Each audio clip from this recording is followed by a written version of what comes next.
You can be Mrs. today, and tomorrow you're no longer Mrs. It doesn't mean your purpose in life has changed. It was when Adam saw the woman, he fulfilled his purpose again. Sometimes we take ourselves out of purpose because of marriage. Marriage is a beautiful thing. So this topic is very personal. This topic is very interesting because, in that position where I hear a lot of people who has missed purpose with other things in life, or who are focused on other things in life instead of purpose. People who are complaining. One thing I'm going to say here maybe later is, I know sometimes when there is no peace in the life of somebody, they forget purpose because they are fighting for peace. So everything, in short, I believe we'll be discussing in this very topic, purpose. What is purpose? I even have to write down myself. I say, okay, this topic will go like that. Even though I know you'll be doing a lot of justice to today's topic, I'm just going to put down some notes, which I'm going to, read out for those who will be joining and those who will be watching later. What is purpose? Today's topic is a purpose-driven life. What is purpose? Purpose, I said, is your admission to life, according to Jeremiah 1 verses 5, that says, before I formed thee in the belly, I knew thee, and before thou comest forth out of the womb, I sanctified thee, and I ordained thee, So everybody in life is ordained for something. Okay, Jeremiah was ordained to be a prophet. Everybody is ordained. See, God doesn't just do things anyhow. God does things with a purpose. And that purpose is what we are talking about today. Before you were formed as an individual, regardless of your gender, whether you're a man or a woman, you were ordained for something, and that thing you're ordained for is your purpose, and your purpose is your assignments in life. So I hope you guys know that your purpose is an assignment in life. So you can decide to say, okay, my assignment in this life, all my assignment is just come and get married and remain married and have children. And the other person can say, okay, my assignment is in life is to impact generation in this way to align. But I can tell you one thing, that there is no way, you understand, if our assignment is in life is just to be married or to have children, I can tell you that he would have stated that, here, I ordained you to get married and have children. And is that all? Then it means our lives will be narrowed to just one thing and one option, in life. But that's not it. So we all have purpose, regardless of whether you're married, you're 50, or you're not married. You have a purpose. And you have to discover what that purpose is at the end of this session with Mr. Jedi. I hope some of you will go and sit down and search inward and discover. And I'm going to also share a personal story when I discovered my own purpose. And you wouldn't even believe when I discovered. And some of you were like, oh, she discovered her purpose 10 years ago, 20 years ago. If I tell you that sometimes it was just 3 years ago, you were like, and that's not true. But yeah, that is true. Circumstances sometimes will push you to what God has actually ordained that you were ignoring, focusing on something else. So yes, that is, purpose. Now, this right here is purpose. We are all ordained for a reason, and that reason is your purpose. You can decide to say, my own purpose in life is, this man must marry me. You can decide to say, this my own purpose in life is this one must get married to me. Or I must have children. But I'm trying to tell you, it goes beyond that. These are things that support purpose. They are not, purpose itself. I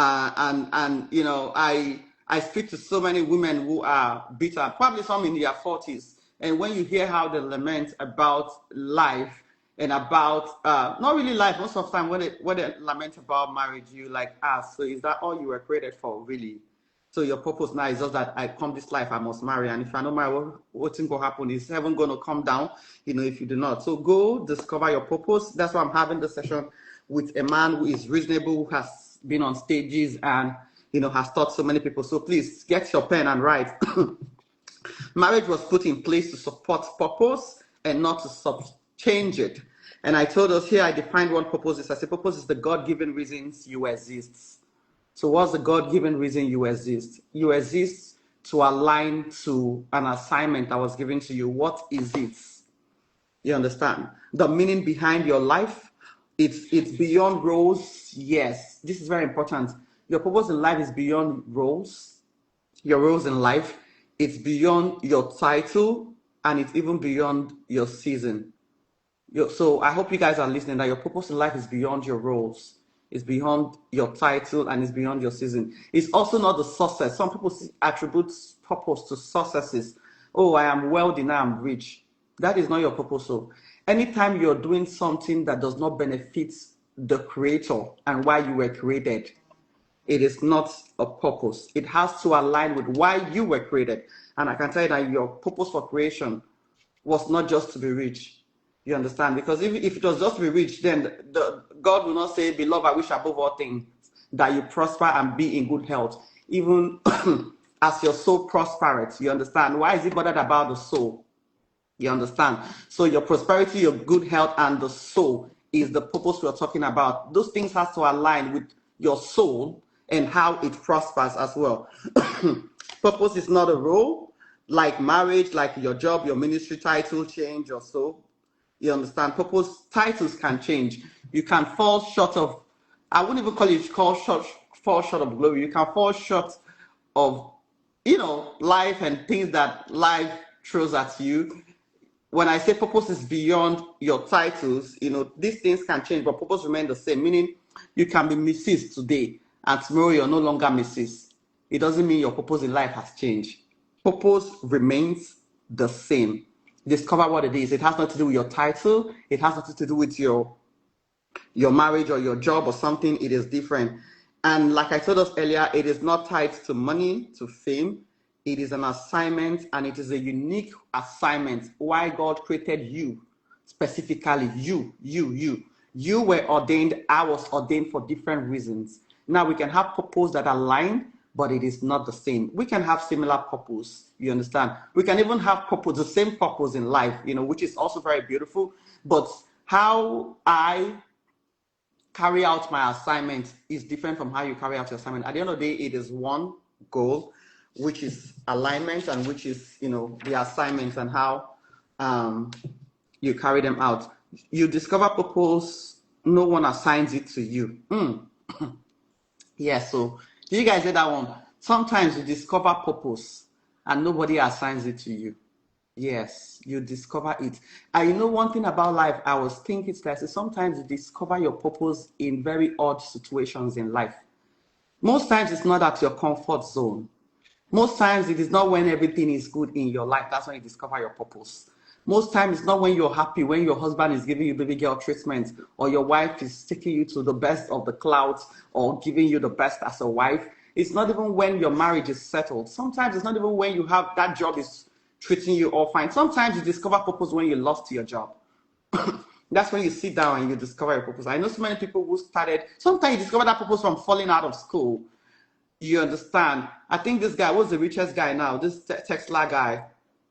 I think one time I read an article about him failing and everything and dropping out, and then, he started investing in himself. There are so many people who have discovered purposes from their pains in life. Joyce Meyer discovered her purpose from her pains in life. She said in life her father molested her, and, as a child, then, you can imagine a child who grew up from, God bless you, Jane, who was severely abused mentally, emotionally, sexually by her own father. And, such thing, she discovered her purpose from things like that, from the pains that she went through. So sometimes purpose can be discovered when you are displaced. At that point, you think you've been displaced in life. At that point, you think that this man or this woman has abandoned you. At that point where you are heartbroken, and that's when God begins to speak to you, and like, you need to get up. You need to get up. I have ordained you for something.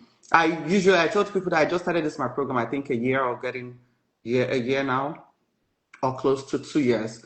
And you wouldn't even believe how I discovered some purpose and, ministries and some things that started. As a matter of fact, the first time I started preaching, I never even preached for 1 month. The first time I handled microphone to preach, Punch newspaper, Information Nigeria, if you go there, you will see, if you write my name now, you see some of those messages.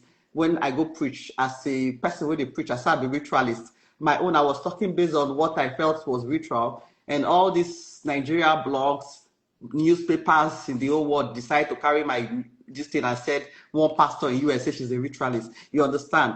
Stop the ministry. So it's part of the things we were talking about. And how did I start doing some of the things that I did, and that I started doing, like ministrations and everything, was because I was just somehow trying to say, why are things not working? Even in my marriage then, I felt like, oh, I'm putting in so much effort.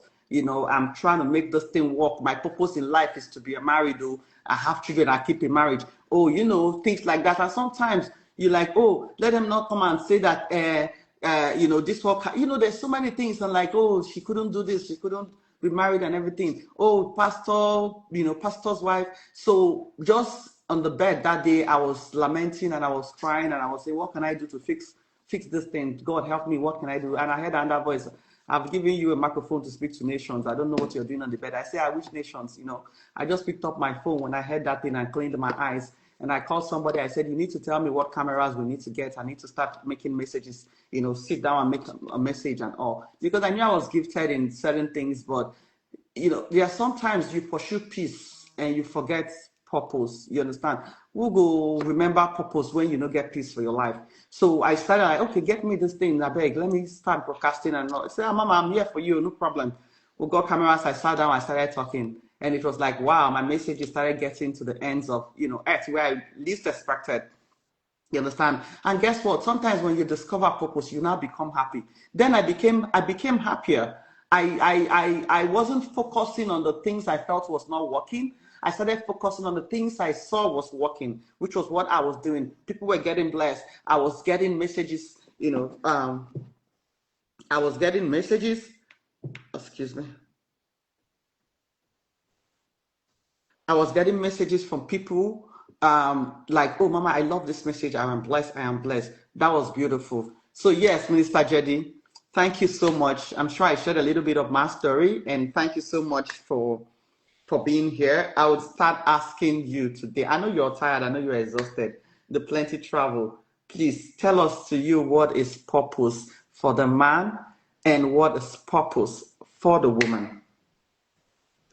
If thank you very much, first of all, for having me. Hello, everyone. I think it's as simple as how the question is: what is the purpose of man? What is the purpose of woman? And it can only take me back to creation. Genesis chapter 1, verse 26. It said, and God said, let us make man.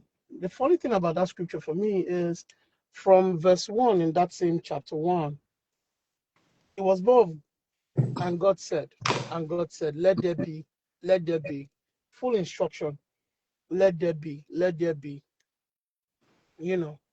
And I think in all those let there be's, all those creations had their purpose. Mhm. When sunlight was created, it's not just for heat, it's for light. Right? And then Beautiful. definitely he created night and day. So in the night will everywhere be this thing. That's why there's moon in the evening, moonlight. You understand? The stars have their own purpose. They give it beauty in the sky. They bring an encouragement in the atmosphere. If you look at the land itself, the land on waters, there was a time the earth was without form or void, and the Spirit of the Lord came upon. Then there was a separation: sky, earth, water. Everything had their purpose. And over the years, as man has evolved, the purpose were more explained. There's a lot of reasons why water is essential in the earth as purpose. You get it? Even the land. When God created the animals, both in the sea, in the land, and in the air, first of all, it's occupancy, so that nothing is left there. Secondly, their activity on that land reproduces, like brings out the best of the land. The animal presence on the land, some is to grate, some is to weed out, some is to, there's purpose. Even in the water, the fishes are there, there's purpose. But you see, when it came to man, I always love saying it like this. It's like it was as if God called for a meeting. Because from beginning, it was instruction: let there be, let there be, let there be, let there be. But when it got to man, he said, let us make man. Make man. Now, that for me tells me the vital importance of a man. Being a created human being by God is important and dear to him, which is as a result of his love for man and woman. And then when he now created man before he created woman, so let's create man in our own image after our likeness. He says, and let them have dominion over all the birds in the air, fishes in the sea, and over everything that creepeth on the earth. So the first call for me, if you ask me, is dominion. That's what man was created for, dominion. And dominion in the sense that other things were created, though. There was moon, there was sun, there was animals in the fish, in the sea, in the air. Do you understand? Birds in the air, the animals on the land, yeah. But they'll need someone to administer every simple function on that place. Coordinate. So one of the first ways Adam was fulfilling his purpose by exercising dominion was to name the animals. Go and check it. You think it's easy to name animals? You are trying to name a goat. Do you know what that entails? You are trying to name a lion. Do you know what that entails? You are trying to name a chicken. A hen. Do you know what that means? They are trying to pursue them up and down, all because you want to give them name. Can you see? So there was work to be done.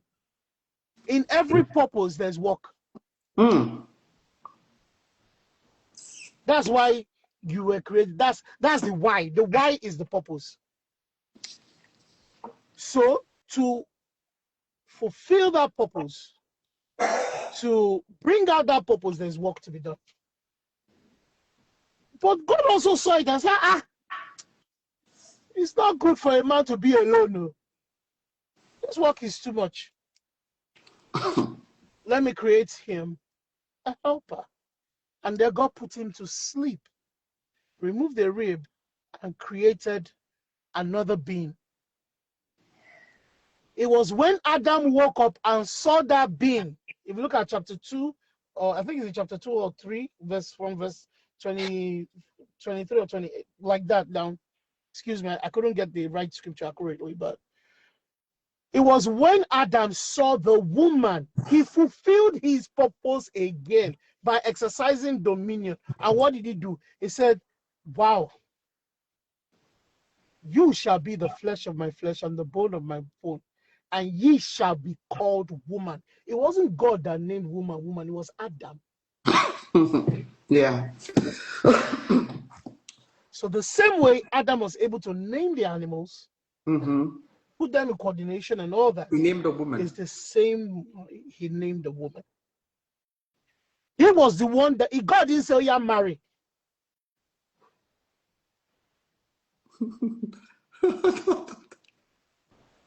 He said, and ye shall become the flesh of my flesh and the bone of my bone. A commitment. Now he put responsibility by himself.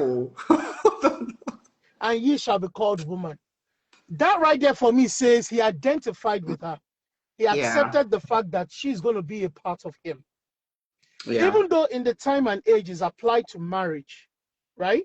People still use it as an illustration as the first marriage in the Bible and all that. Yes. Let's look at it from the example of the way it was. It was Adam's eye-catching moment for Eve because she was beautiful. God makes everything beautiful, including your purpose. And the man named her woman. Ye shall be called woman. So it could be applied in marriage. And it could be applied in every other thing, not just marriage. A lot of people just leave that principle or that concept just to marriage. So which means you are in your house. you are doing okay, you have job to do, but sometimes you need help. Then you look for a what? House help. But you're not married to the house help. But the house help, as a gender woman, is the one taking care of the house. That is the part of it, though. It says he needs a helper. Okay. If you look at it in the corporate world, you see secretaries.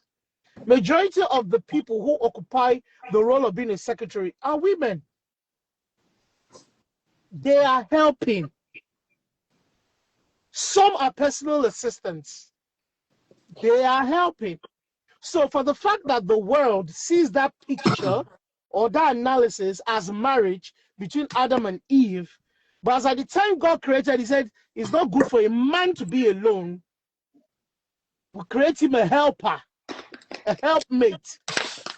So from that, you could say, okay, it's applied in marriage, but also it's applied in the world.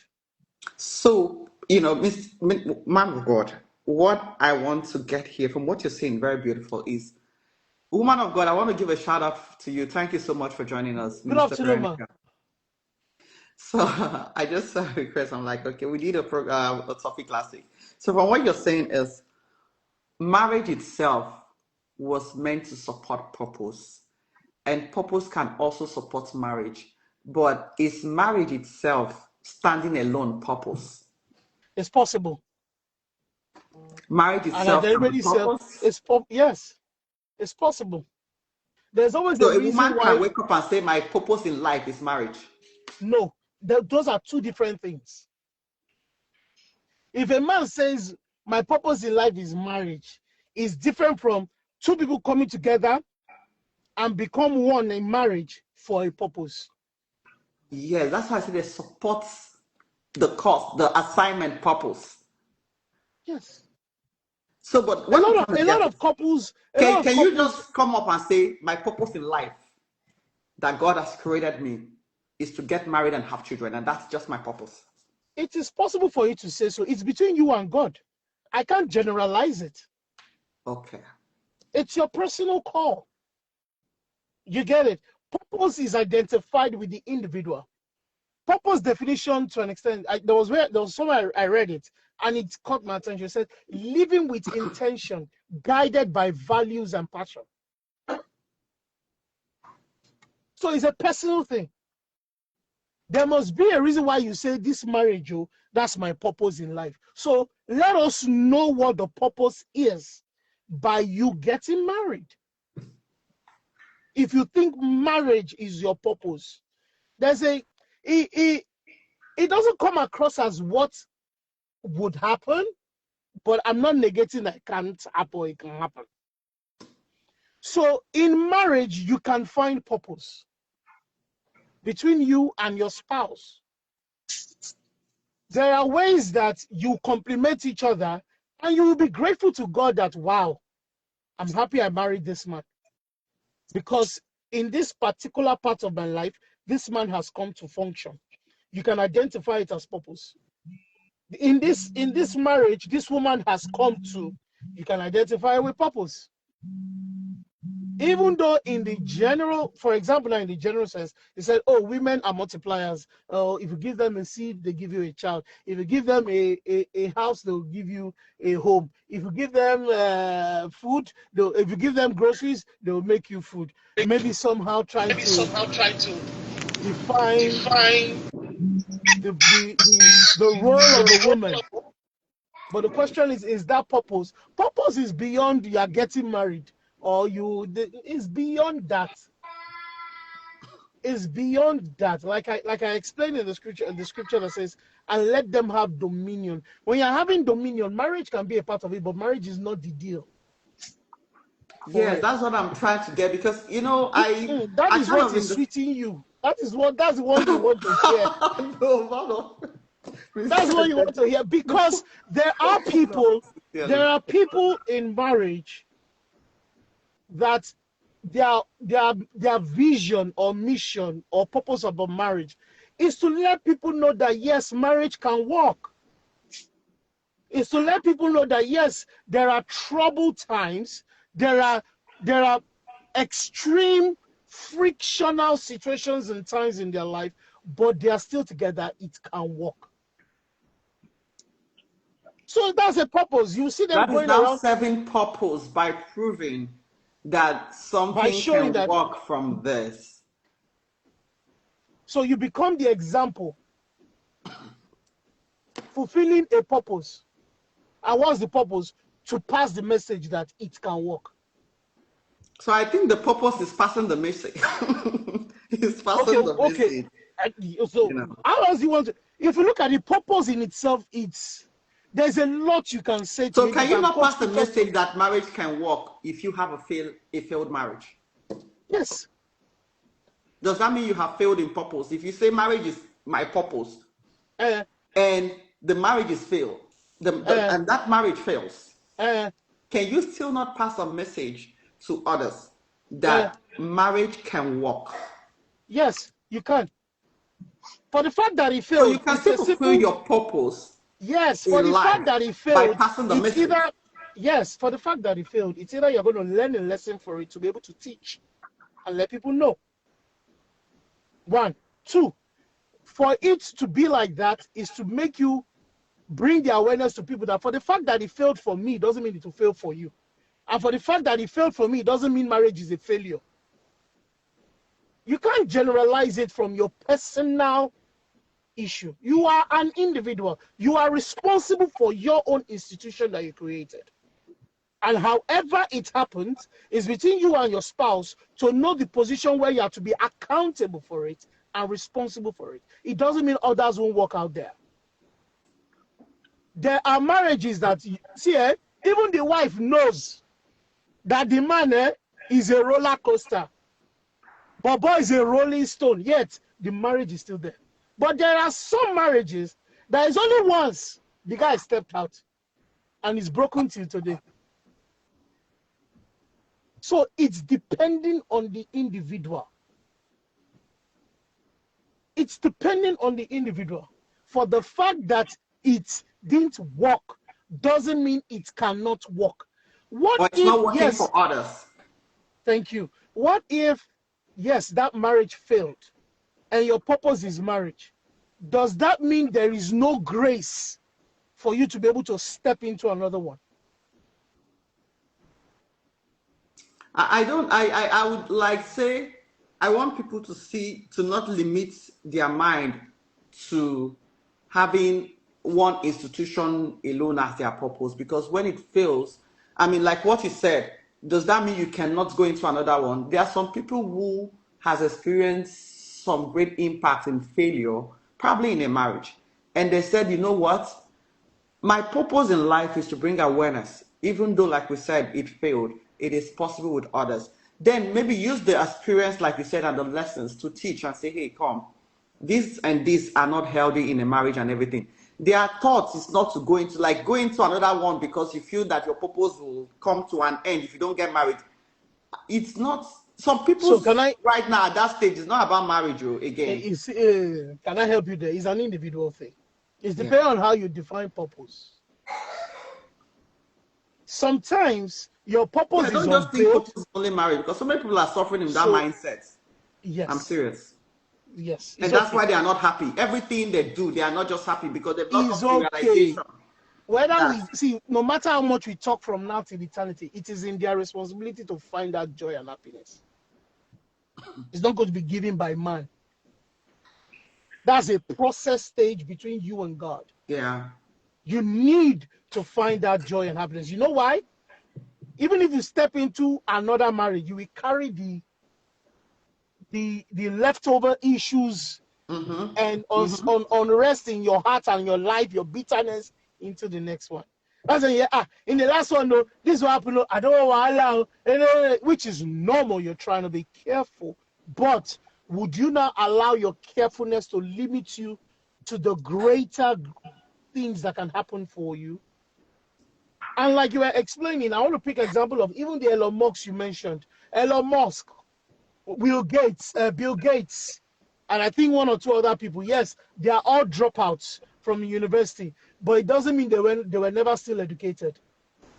It's because we think that it is only in college or university or high school, secondary school, that's where you get education. Life on the street is education. One or two other courses or books you read, you are educating yourself.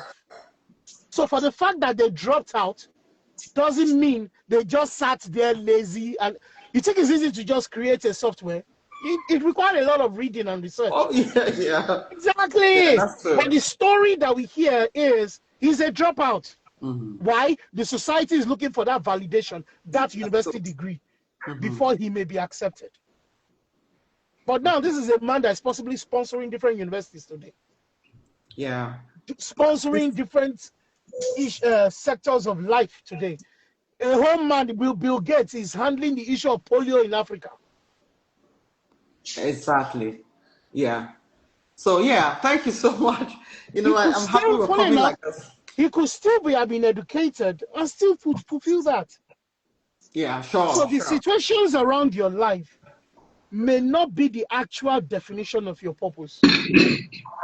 Your purpose can still function regardless of whatever the situation is. Thank you. Woman of God, I'm just going to put this in 1 minute so you can tell us a woman's purpose. Thank God you're a woman, your experience. Mr. Chidwa Veronica here is a writer. She's a book writer with so many books tied to her name, and also a public speaker. So it's very good. She's been a presenter too. So it's good she's here. And I'm going to just put this question because I know what is... then it is her you should have brought as guest, not me now. Who am I? No. Who am I? The both of you are like a complete package. A complete package. I have a powerhouse as a man and a powerhouse as a woman. So that complete package for me. You go talk from this side, yes, and she will just tell us a woman's purpose. No for problem. Those that are watching, woman of God, please, what's a woman's purpose? I also have a question for you, my brother. I have a question for you, but woman of God, please, what's a woman's purpose? As a woman, you understand, you've gone through phases of trials and everything in life, so you're well experienced. What would you say to those who will listen and those who are watching this video? Okay. Who are confused about what their purpose are? Okay. So your question is, what is a woman's purpose? I want to make sure that I heard you correctly, right? Yes. Okay. So you see, of course, I will always go back to the Bible. You know, in the presence of God, there is no gender. There is no man, no female. So there is no such thing as a man's purpose and a woman's purpose. It's all about your purpose, my purpose. So that is the first thing, because you may hear a woman say, my purpose is to get married and have kids. That is an assignment within a purpose. So if you would ask me if marriage is somebody's primary purpose, my answer to you would be no. Because if that were to be so, then that means that God mandates every single one of us to get married. I always go back to Matthew 6:33 that says, seek ye first the kingdom of God and his righteousness. Everything else will be added to you. Marriage is an addition. It's an assignment within a purpose. And I was listening to, sorry, what's his name again? Minister Jedi. Minister Jedi. So I was listening to him. I didn't come in. I had plans to come in on time, but unfortunately I couldn't. So everything else I heard him say, I totally agree with, except that purpose of, I mean, that's my personal, I'm not saying he's wrong, but I'm just saying that I don't agree with it, because marriage is not somebody's primary purpose. If that were to be so, like I said, then we'll be all mandated to get married. Now, if you go back to Jesus is our model. If that was so important, Jesus would have been married. But one thing we must understand is that marriage distracts you sometimes from a purpose. That's why Paul said in one of his epistles, as important as marriage is, he said, once you get married, because that's why I always say, before you get married, ask yourself, because when you get married, you stop living for yourself.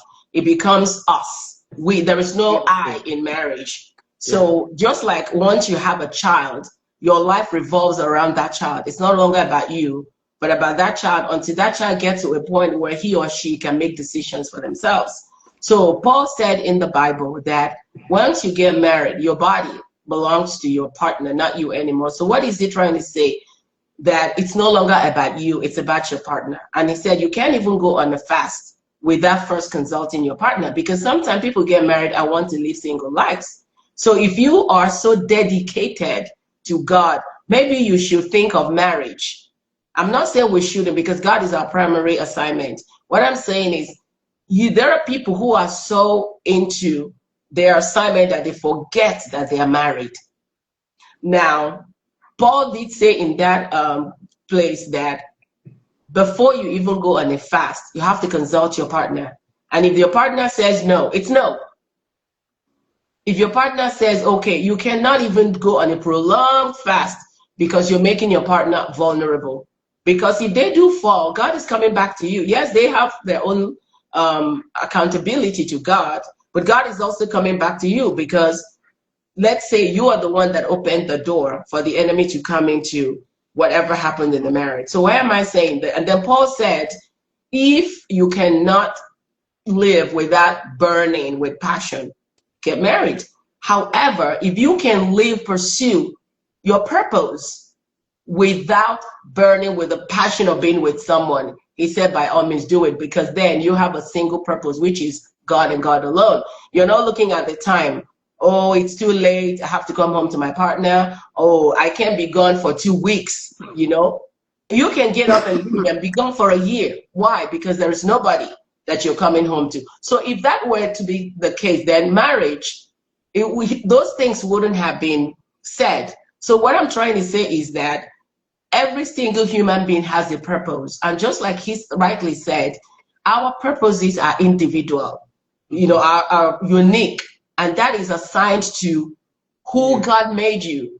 Because we all come into this world with what I call a toolkit kit. And in that tool are the skills that you need, which eventually you will develop as you begin to notice what expands you. Because people have asked me several times, how do I know what my purpose is? And what I say is, bring a piece of paper. What are those things? Or what is that singular? Because sometimes people may have more than one, but there is always a major primary purpose and other assignments within that. And I always ask them this, what is that one thing that you don't have to do a big research and then you still produce well? What is that one thing that even in a deep sleep, somebody taps you and wakes you up and asks you a question, you will give a good answer? What is that one thing that you can do it for hours and not get paid? You don't even worry about it. It's like the more you do it, the more you come alive. That is your purpose, So marriage has its challenges. It's a very good thing because God is the one that initiated it. But I find it very difficult to believe that marriage is somebody's singular purpose. It is an assignment within a purpose. Okay, thank you, woman of God. Okay, Mr. Jadi, I'm going to ask you this question. I listened keenly when she was speaking, and one of the things she stated is one I wanted to ask you was you already answered it. So, but one of the things she said is that marriage can distract you from your purpose. Now, please tell us, as a man, well experienced, if a man or a woman finds themselves in a situation where marriage is actually suppressing their purpose instead of enhancing it, what advice would you give in that situation or to that person? How come I'm the one giving advice? Because you're my guest. Yes. See, I know don't bring this stuff. I told you earlier that please help me not to laugh on this session. I know you're a comedian. I know you're I agree. No, see, I know you're how they say off stage and so waiting for comedian. Please try just no, but I'm being real. I'm being real. God has blessed me. God has blessed me with laughter. And I function as a comedian. Yes. But take me for who I am. It's the truth. It's the truth. You see? Why you did? No. If you listen to the question, if you listen to the question and based on what she just analyzed, I agree with her truthfully. If you say, if we're trying to say, okay, someone is doing married for a purpose, there's finding a purpose. I don't know, something about marriage and purpose. I agree with her. It's an assignment which can fall within the purpose. Yeah. So I'm trying to understand the situation where the marriage between the two is affecting, is it one person's purpose or their purpose? Okay, So the can I come in? question, first of all, is what is their purpose? And how is this assignment affecting their purpose? Because it's Okay. close to getting to the point of saying, if it's affecting their purpose, then they should break up. Then in the first place, it wasn't a purpose. Because if they break up, they can't achieve that purpose because it was a purpose for them, not for individual. If it's by the understanding of what you are saying. That's why No, I'm two asking people that. can have two different purposes. Like I think I even wrote something down like that. Where before you were created, God knew you and ordained you for your purpose, and me for my purpose. The only thing is marriage brings us together and we align this purpose, and that is why it is very difficult for two people with for example, now you say you be pastor, right? You're living holiness and you say you want to go and marry a Hollywood actress that kisses every man on the screen. Her job might be legitimate. The kissing thing might just be for the screen and for the movie. But if you look at it deeply, it doesn't align with your values as a man of God and with your purpose. You understand what I'm talking about? There was a time that this woman, the one that sang, I'm Jesus sorry. is not the man, or something, I'm something. sorry. Hold on. I'm sorry. Mm-hmm. I'm sorry. I love the illustration you gave, and you say it doesn't align with values in that definition of marriage or purpose. So, who established the values? As in, That's we're one established. question. That is one Values question. is subjective. Oh. Good. So, if you now say, based on her job, she has to, in one role or the other case, and you are a pastor, then it's going against the values. My question is, who created? The reason why I'm asking is, if God could tell Hosea, if I'm correct, was it Hosea, About to the marry a prostitute. prostitute? Mm-hmm. Okay, tell me the values there.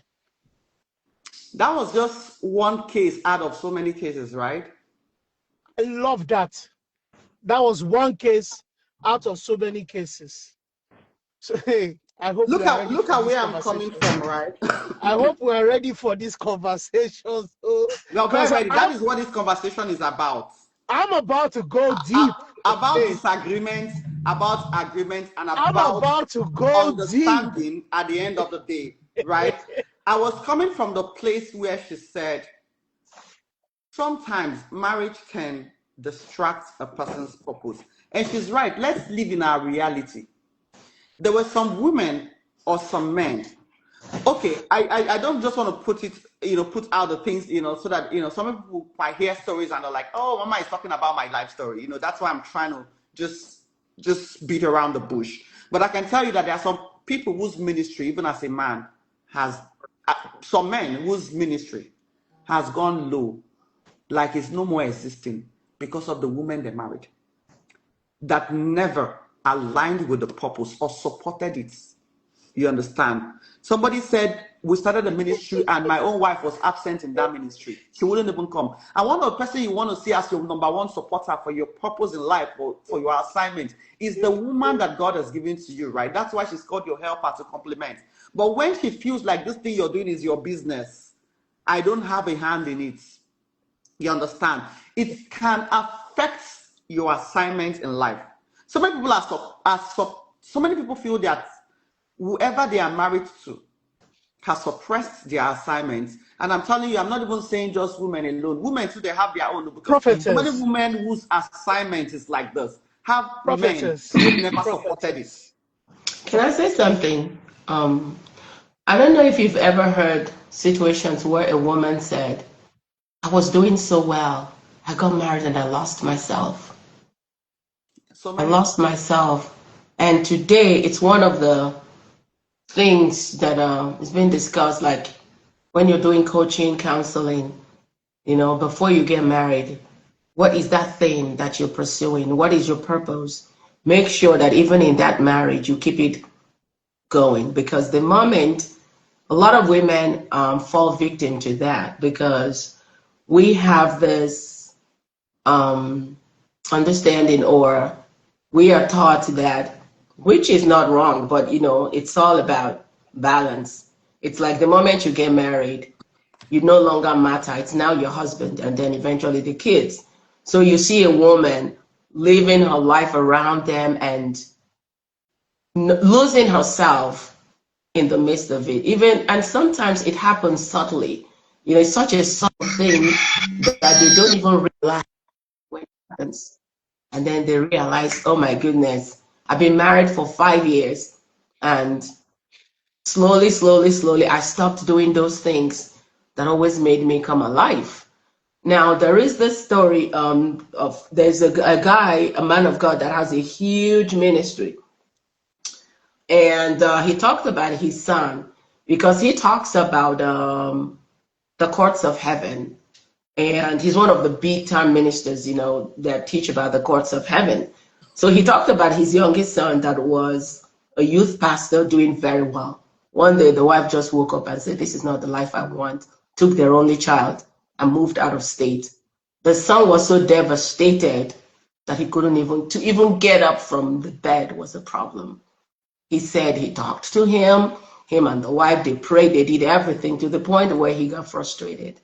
And then when he eventually went to God, God said, number one, the way you handled it, you know, he repented before God, you know, he started pleading the case. Then eventually the son came back. And today the son is now took over a church that just had a handful of people. Now he's talking about thousands in membership. So it was marriage that made him lose sight of his purpose. So what I'm trying to say is that as beautiful as marriage is, if we are not very careful, and that takes me back to the beginning of what I always say. Before you get married, ask yourself why. Because in life, there's always a why. What is why? Why is your purpose? What is that thing? Why was I created? Why do I wake up in the morning? Why do I do things the way I do it? Why can't I do this? Once you have an answer to your why, you become very intentional about who you hang around, who your friends are, who you marry, because these can either uplift you or derail you. So knowing your why is the very first step in engaging yourself in any kind of relationship, business, just platonic, or especially marriage. Because if you don't have that why, which ties to your core values, you're going to marry someone for reasons that are not even spiritual, and then you're heading in the wrong direction. So, please, you were about to say something. Sometimes I get deep and a bit emotional when some conversations come up. Probably because of my new discovery or experience with God. Beautiful. You know, when we say he's doing well or he has a big ministry, for me, I'm like, is that what God defines as ministry? Because you have a 10,000 seater auditorium. Can I? Okay. So sometimes I feel there's a possibility we don't look at it from the way God would possibly look at it. Because there are people out there who are also doing ministry that are not even known in the public. You know, for me, I'm sorry, I'm not. Let me make that clear because it seems like I didn't. I'm heading somewhere, and I wouldn't want to No, lose the it's line because of of thought. the I'm not, when I'm talking about doing well, I'm not talking about membership, because for me that's not even a definition of doing well. Because you doing well is about you. Are you happy as a person? Do you feel fulfilled? Nobody may know you, but in your heart of hearts, you know that you are in the right direction. You're doing well. Okay. Yeah. Okay. So, Mr. J. Yeah. So, um, let me pick it from an actor that I know in the Hollywood industry today. No matter he has been on so many movies, but no matter the movie role they give him, it's written in his contract. He's not kissing any woman. Yes. And I brought it out as an example towards what you gave as an example about the woman who is an actress married to a pastor, or the pastor discovered the woman. Then when I now mentioned Uzziah, is a one-time thing. So that's where some of these questions come up. How well, even though God says that his ways are not our ways and our thoughts are not our thoughts, established honor and respect and reverence my Almighty Father for that. I also see him at a point whereby he is available when you're able to communicate, commune with God to seek for answers to some things. We need to understand the place of God's love in our lives. Not one person on this earth is qualified, but God qualifies us in every area and angle. Okay? So if we're looking at marriage, purpose, and everything, there are different stories out there. So it's a bit difficult to generalize based on one that has a flaw and ended in a particular way. Whereas there are marriages that have similar flaws and grew up in a better way. For example, the family of the Adejumos, Bishop Felix and Bishop Funke Adejumo, she said it herself while teaching. She showed her husband hell at the beginning of the service in ministry. She was a thorn in his flesh. That alone is enough to scatter a marriage, right? It is. She said until God spoke to her. And guess what she heard? It's on YouTube. If you search for it, it's not me. I'm quoting what she said. God asked her, do you want me to replace you? And then she sat up. Exactly. You see where I'm coming from? So that was a similar situation of another one that probably is not working. Doesn't mean the person is not fulfilling purpose. Ministry to me is defined by God, not the way the society defines it today. So whoever is doing ministry, maybe, always we're hearing about the person, and suddenly, maybe we do not hear much, and then the perception to some other people out there is the person is not doing well, and the wife is giving him problem. And yes, could they have emotional moments? Yes, but it doesn't mean the call of God upon the person's life is gone. Can lack of peace in the life of a man or woman suppress purpose? Lack of peace, it could. Yes. And if you're married to a partner that suppresses the peace in your life and doesn't want you to have time to think and achieve purpose, so for me, what should you do as a person? For me, it suppresses you emotionally as a human being, not the purpose. The purpose is still there. It's just for you to step into it. So, but you need to be in a mental That is what we are saying. Yeah, that's what we are saying. So it's still linked. No, what we are saying the purpose is you carrying out the assignments. That's the work you are doing. To carry out you are putting in, yes, you are putting in the work for the purpose. So it's not like the purpose is not there. The purpose is still there. Purpose remains, like I said earlier. Is you to fit it. Yeah. So, but if you don't work it, it's not gonna work. It's not gonna work. Exactly. So it means. So that's what she's saying. You need peace to work it. So when you are depressed, how will the purpose be fulfilled? I'm just trying to differentiate it. Okay. I'm just trying to differentiate it, that because you are not in peace doesn't mean the purpose cannot be fulfilled. So what do you do? How do you maneuver things like this? The only answer I can give you is God. You just have to find your way with God to function in that purpose. So if you're married to a person that is suppressing your purpose in life, define that. And by not giving you peace and by not giving you the support that you need. Define it. You come house every day, not nagging, or not fight, or not quarrel, or just sometimes, look, please, you are out there. No, don't let me talk. You know what I'm talking about. You have heard stories. You have heard stories. You know when they say a man doesn't have peace in his life, a woman doesn't have peace. Like I said, there are so many things. There are some men who literally would travel for ministry, or some people will go to work and come back, and probably the wife is not supporting. The wife is either cheating or the husband is cheating. You're paying attention to trying to make things right in your home. Thank you. Pay attention. I love that word.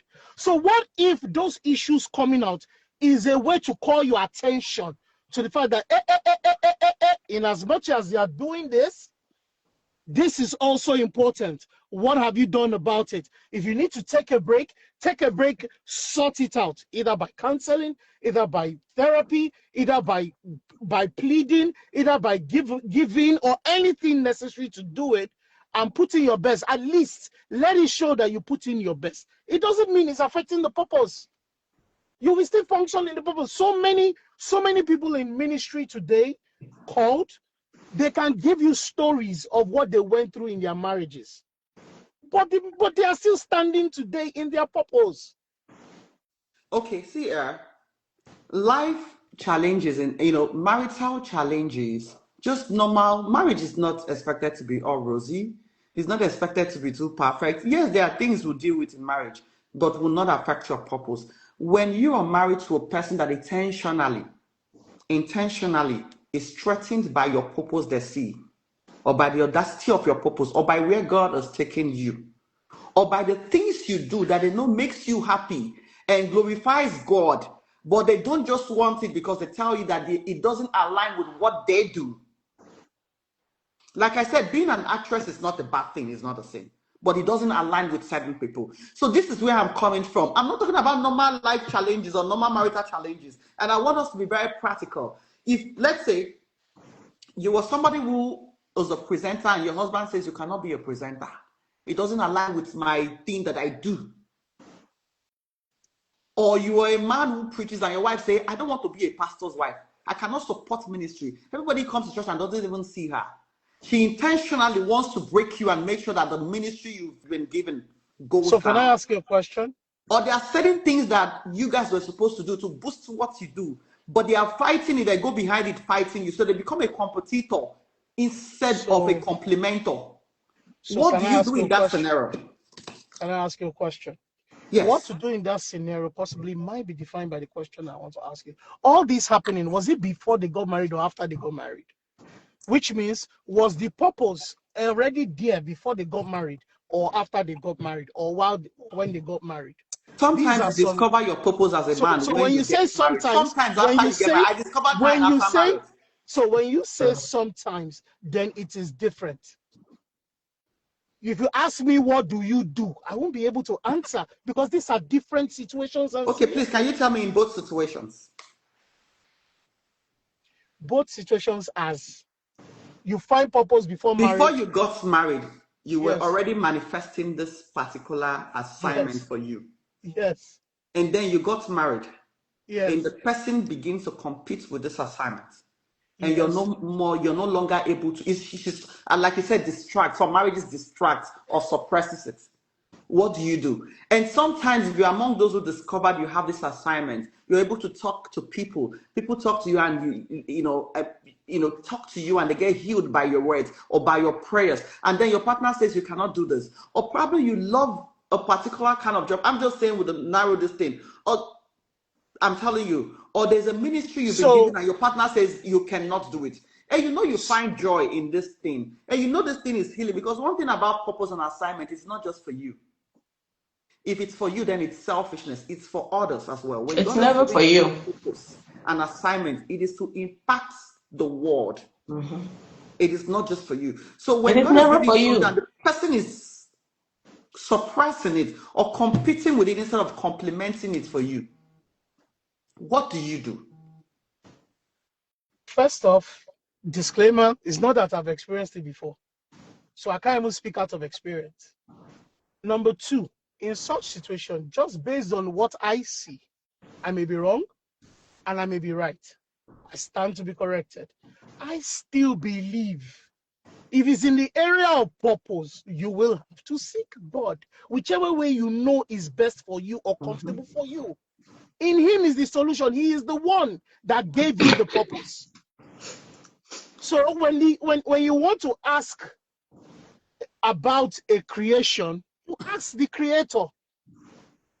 Because when purpose of something is not known, abuse is inevitable. Sure. Okay, you know that God has made a lot of us mouthpieces to give advices and to help people. If God wanted everybody to bring questions to him, he wouldn't even ordain counselors and preachers. Why do people go to their pastors and say, Daddy, see what I'm going through? Oh, mommy, have people not been misdirected by the same pastors and all that? Oh, they have, but it's not in all cases. Exactly. So if so many people can learn directly from God and get direct, I'm telling you, sometimes God appoints so many people and say, go and meet this person. I have appointed them for you. You were the one that asked me, and I'm giving you what I know. I, for sure, with my life experiences, I have found that to be God is my only solution. I might go through the process for a bit.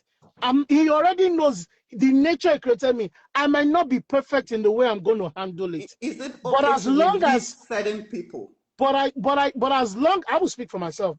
Can I speak? But for myself, I believe you still have to go back to God. That's the template. You didn't pick your purpose for yourself. You believe that yes, it was ordained by God that this is what I'm called to. Just like the way she said, get a paper and pen. What is it that you can write? You don't even need to do too much research on it. You can even write a whole page as soon as you're about to write it. You understand? Where you know your passion. I said it in the definition. Living with intention, guided by values and passion. You are passionate about it. You know the values you can build around it. So yes, you know that God has given you with definition and with confirmation that this is what I want to do. Then go back to him. When God came to the garden and said, Adam, where are you? He said, I'm hiding. Why are you hiding? He said, because he asked, did you eat the fruit of the this? What was the first thing he said? He said, is it not the woman you gave me? Accuse. So if The at that woman you point, gave me, they gave me the fruit and at I that ate. point, he didn't even come to say, there's issue, oh God, oh, this woman you gave me, she's telling me to eat this apple that you said I shouldn't eat, oh. Please, how can you help me? It's different. But if at all anything, the first thing he did in response is the woman you gave me. You get it? So which means you can come boldly before God to say, look, oh, this woman where I married, if truly you confirmed her to me, then what is going on? Is it that I'm to learn something from it? Is it that is to just build me in a certain way? Is it to frustrate me from the purpose? How can you help me? You can't do it on your own. The same God can give you a conviction, like you said, the pastors and the counselors and all that can confirm right in your heart who you should speak to. Oh, I've had situations like that. That there But are do some you know that there pending are so many things. women who died of abusing their marriages? One of the popular destinies is Nachi. So one So thing I've many times noticed they say here she so took the far, situation to her one thing I've pastor. noticed here so far, you've all been speaking about women, women, women. Do you think there are men out there that are not going through hell? I have even spoken more for men. I told you about women who don't support their husbands in ministries. Who will do this one? I have All even the spoken more with the examples, balance. most of the examples you all have is women. My brother, I gave a man's example though, that the wife packed out and left. Okay. And how many examples did you give, ma? I just gave two. How many The examples did woman you that give, said she lost the prophetess? step, and then I gave two, one man, one woman. I'm very neutral. So it's a two-way thing. When you I say have given there are so so many many examples, women, and there I've are so created many a women. balance with them. Because I remember when she said, when you're counseling women, you also said there are so many women. There are men out there in pain. It's both ways. That's true. I'm not What I saying mean it's both not ways, both both ways. men and women are Yeah, suffering. So I'm not saying it's just, I was but telling it's you both about an ways. That's example what I'm trying to about men who establish. have met me. That's what I was trying to tell you. I don't want to mention this, but who have met me that my wife is not helping my purpose. I'm It's just very a sample. neutral. So I I'm don't very support neutral anybody. I here, stand Minister for the G. truth. And that's true. So you see, it's one thing for me to come and tell you something, but it's another to be sure if that is the authentic thing you're saying. That's the crazy thing about the world we live in today. One of the proverbs in our language is, person where one talking matter, it go be like farmer where they hold the whole thing come your own side. Meaning that when you're coming to present an issue, you will say it from your own perspective. You won't be as objective as the way she has been doing that, speaking for both men and women. That's the position most of us find ourselves. So if you hear a man say this, the question is, have you heard the woman? Possibly there are things she's trying to say to the man that the man possibly is not even hearing or paying attention to. Unfortunately, she may be doing it the wrong way. There are things that he is trying to say, and he's just trying to make sure the woman gets what he is saying. But he may not know that she's not trying, she can't get it because of the way he is going about it. These are reasons why you just have to go back to him. It is in that place he will give you direction of how you can go about it. I like the way you mentioned when I gave you example of Hosea, and I want to bring out a point that the Hosea thinking with the process. I said it happened one time in the Bible. I agree with you. Which simply tells me that every single person's journey in purpose is unique to them and God. It is unique to them and God. So sometimes, even when we use examples from this person's own, you'll be amazed. You'll see another example in that same thing that gave a better result. Everyone has their own uniqueness to it. So if you ask me, what do you do? The best thing I can tell you is go to God. It is the purpose designed for you, not me. For you. How you're going to go about it is between you and God. If I tell you, okay, do 3 days fasting and prayer, and then when you finish, read Psalm 24 for 10 times and do this.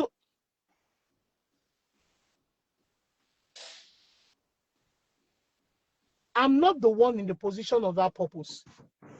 We need to start building back the relationship you have. You see, you accepted Jesus into your heart, right? It's not your pastor you accepted in your heart now. It's not your next door neighbor you accepted into your heart. You accepted, you chose. They didn't put him in your heart. You chose to accept him. So if he has given you a purpose, find it. There's a reason why it happened. God is intentional. God was there when the devil went to deal with Job. It was a conversation between God and the devil. The God that I serve and I know is a loving father. He cannot allow you to just, that you have to go to him if he has given you that assignment, the purpose, and how you're going to carry out the assignment in the purpose. I don't know if I answered your question, though.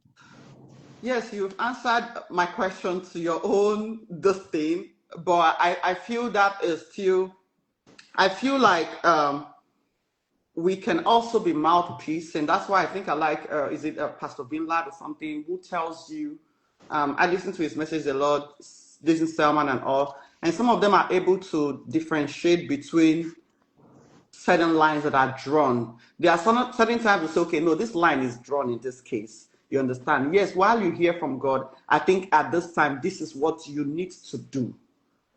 You understand? Because if I think I can get all the directions myself, then I don't think there should be, we should have some counsels. I think in Proverbs 11:14, where there is no counsel, when no counsel is, the people fall.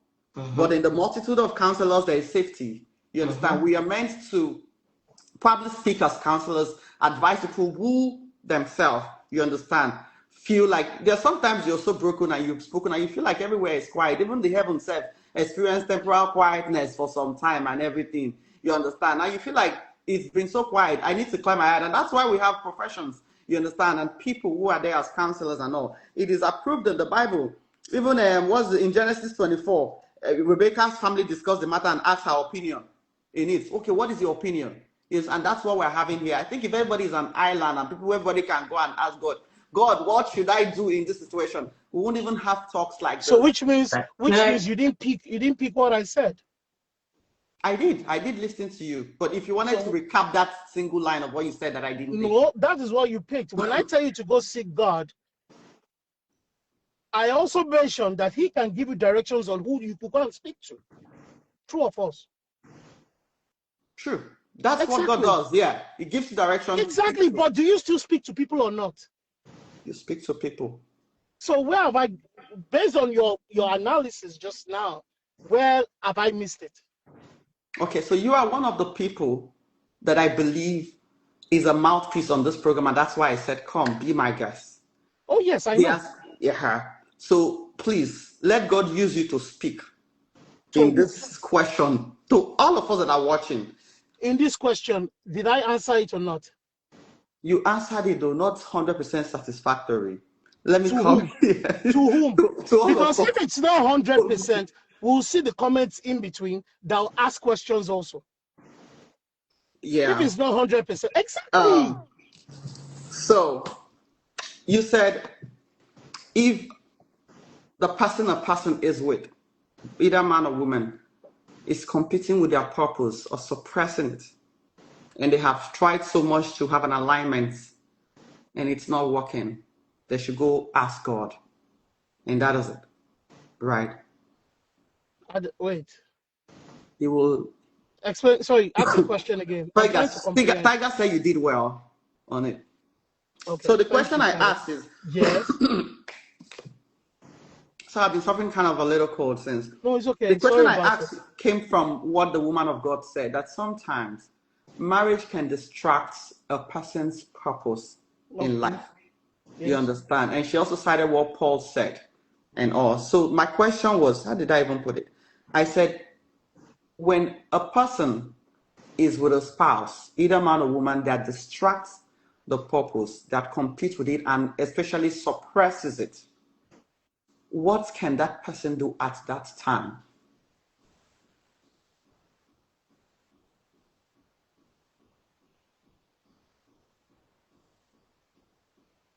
Suppress. Is it different from the last one you just asked? Because what I heard before was competitive. Yes, yes. I said suppresses, compete with it, does not support it, and distract it. So is it possible we can use an example to analyze that? Because it's too broad for one to give a singular response to it. It's okay. I'll just Because if you're waiting for me to say leave, separate. no. Let's get there. Let's get there. Let's see the reason why. Because the way I see it, you are expecting me to give you a particular answer. No, I'm expecting you to tell me what you expect a person in this situation to do. So there And are not two just people. what you told. There are two people in a marriage, and you say one is suppressing the other in purpose.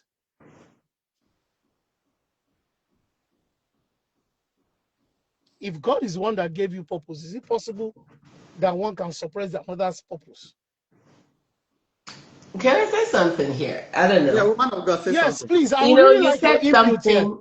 You said something that really made me smile in my head because she had either asked you something or said something, and then you followed up by saying, was that purpose discovered before or after marriage? And for me, that was like a thumbs up because both this or that could happen. And then she did acknowledge that some people find their purpose before they get married, and some people find their purpose after they get married, which is 100% accurate. However, there's one thing that stands, whether before marriage or after marriage. Even as a single person, you must have core values. And these core values are the things that determine who you marry. So even if you find your purpose after you get married, you will still have the daily challenges of marriage, but not something that can break that marriage because the person is not in alignment. But the problem that we have in today's marriage, Christian or no Christian, is that we have said that before.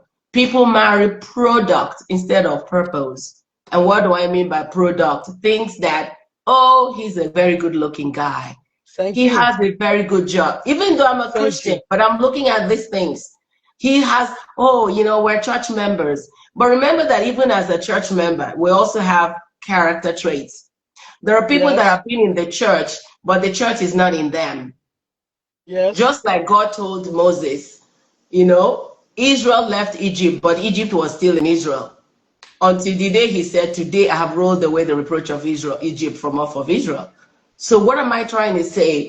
When you have a core value, you are very intentional about who you marry. Whether you have this, and these core values come from most of the time childhood, from our background, you know, the things that have been passed on to us by our parents. So those are our primary caregivers. And then growing up as an adult, the things that you have gone through, how have they built you up as an adult, or how have they traumatized you as a person? These are the things that overall help you build your core values. So now if I am meeting someone, I have those things that help me set my boundaries. If I'm talking to a man, I have a list I'm checking out, does this guy love God? How intentional is he? I'm not even talking about purpose yet. I'm talking about, can I function with this person? You know, I'm into philanthropy. Is this somebody that if I have $100 today and I want to give $80 to orphans, will he think I'm crazy, or will he say, babe, let's do it and believe God for, you know, to multiply the 20? If I can't say yes to that, I'm not going to marry him, because he's going to frustrate it. Now, I may discover later on in marriage that my purpose is to build an orphanage. But this was discovered in marriage. But before marriage, this was something that was giving me joy. I may have $10 and give it to an orphan, and I'll come home and sleep like I just won a lottery. But the thing is that we shift our mind. Let me give you a personal example. Years ago, I had a friend that wanted me to meet someone, and the guy said he was a pastor. So the first time we met on a Sunday, the first thing he asked me was what church I go to. What do I do in a church? And I was just listening to him. And then he said, I teach Sunday school. He said, praise God. This is what I've been praying for. I said, so you think you've met your wife? You don't even know me just because I go to church and I'm active in church. Is that enough reason for you to now want to marry me? You don't even know who I am. You know, and I said, we need to, you know, go back. For me, knowing that somebody is a Christian is just a door opener. Because if God is not in the picture, I don't even have to talk with you, because we don't have a common ground. But when I know that you're passionate about God, then let's see what other areas that we are alike, you know. That is what I'm talking about. So at the end of the day, I said, maybe I'm one person that I love fashion. Maybe I can spend $100. If I have $100, I can spend it on clothes and be fine, not eating. And then you look at me as, I thought you were a believer. Yes, I am a believer. This is just something that makes me happy. I said, don't you think something like that can eventually impact the marriage? And he was just looking at me. So what I'm trying to say is, whether we discover purpose before marriage or after marriage, it doesn't matter. What matters is marrying somebody that has a lot in common with you. And when I mean in common is the things that make you who you are. So that in that purpose, when you do have problems, you realize that even though this person gets on my last nerve, he gets on my last nerves, she gets on my last nerves, but I can't do without her. I can't do without him, because I need him, I need her in order to be able to achieve this purpose that God has called us, because one will chase 1,000, but with him, with her, we are an indestructible army. That's the way I look at it. Core value is the most important thing. Thank you for mentioning that, because I remember definitely when I was defining purpose, I mentioned values. If you remember, I said living with intention, guided by values and passion. So I'm glad you corroborated it just now with the use of core values, which makes a lot of sense. So there are two questions I want to ask, and I please want you to help expatiate on it.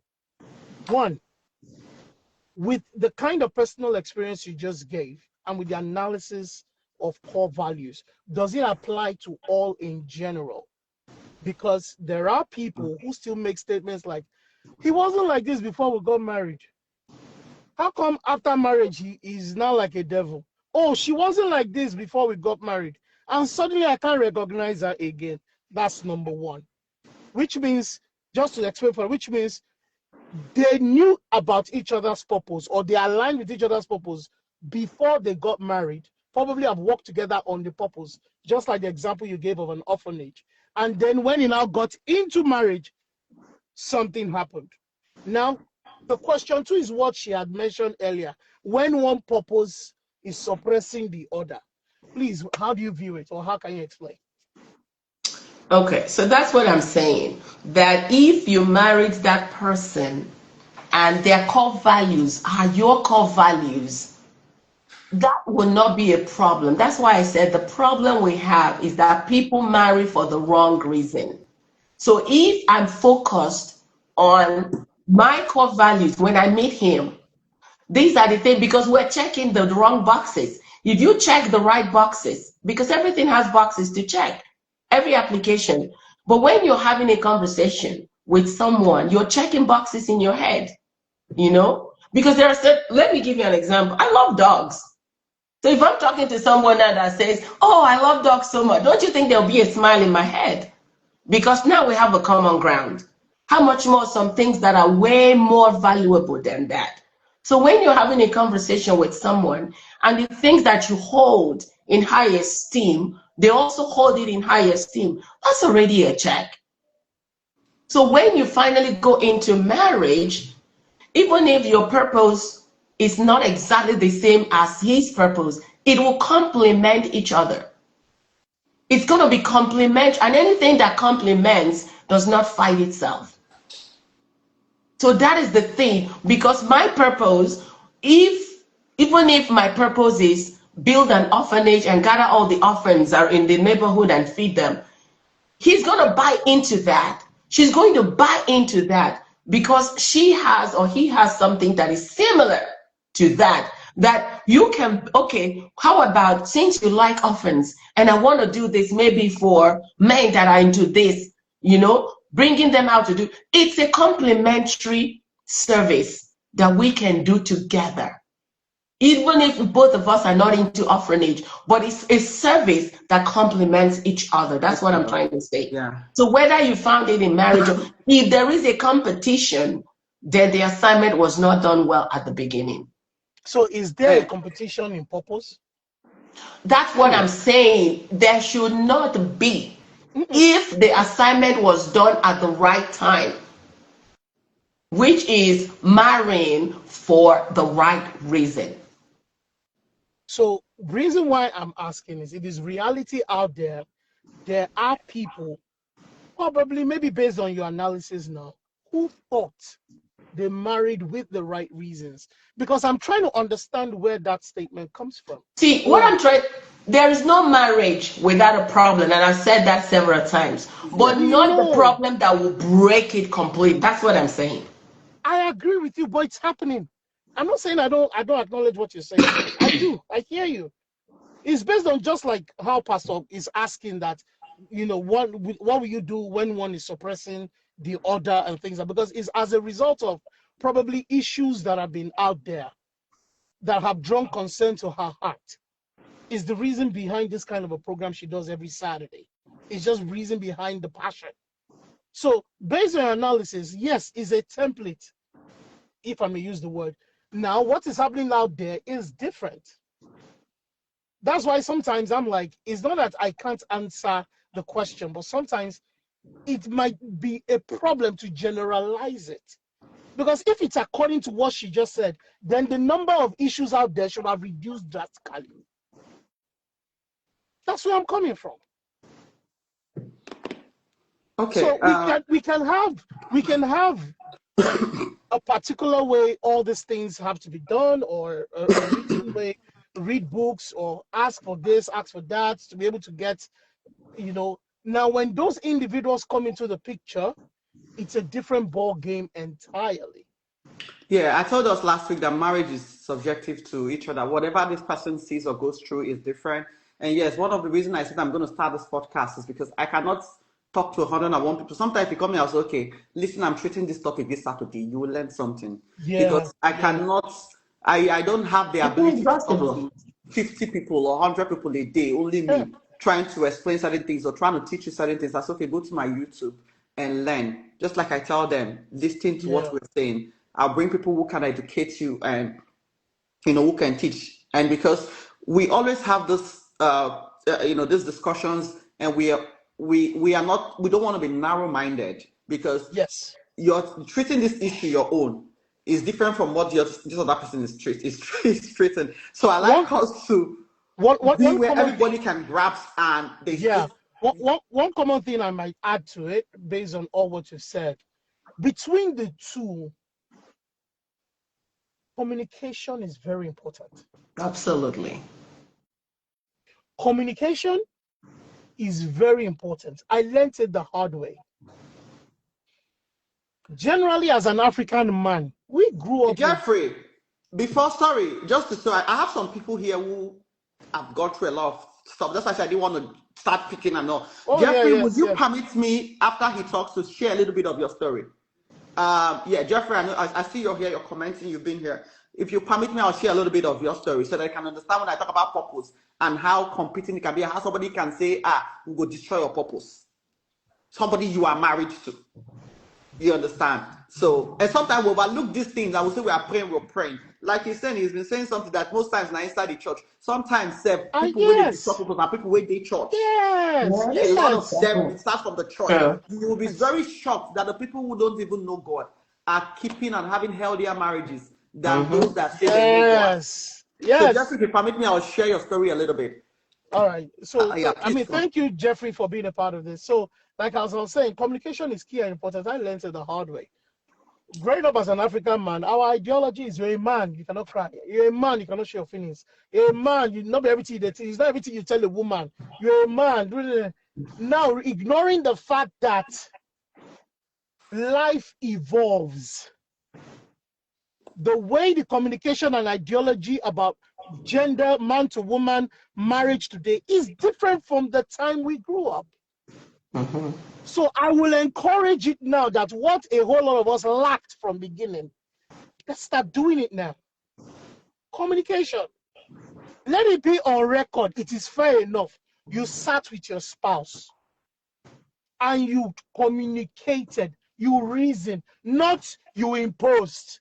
Don't act as someone as an imposition, and you're trying to say you are communicating. Look, this is what this is what is called for, and that's what we're going to do.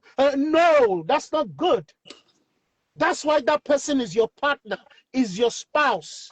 In whichever way you guys complement each other, just like the way she mentioned. Communicate meaning have a conversation. This is how I feel. This is what is going on. It is demanding. Bear with me. I'm sorry if I didn't call you or if I didn't do as simple as I didn't send you a text when I arrived, or maybe when I got to the hotel, I didn't. As simple as that is a communication. The time of our growing up, it wasn't like we didn't even see our parents hold each other by hand. Neither did we even hear our fathers tell our mothers, I love you. But we live in a generation today that simple statement of I love you is a big deal. It's a sweetener. It's a beautiful thing to say. Let me call it.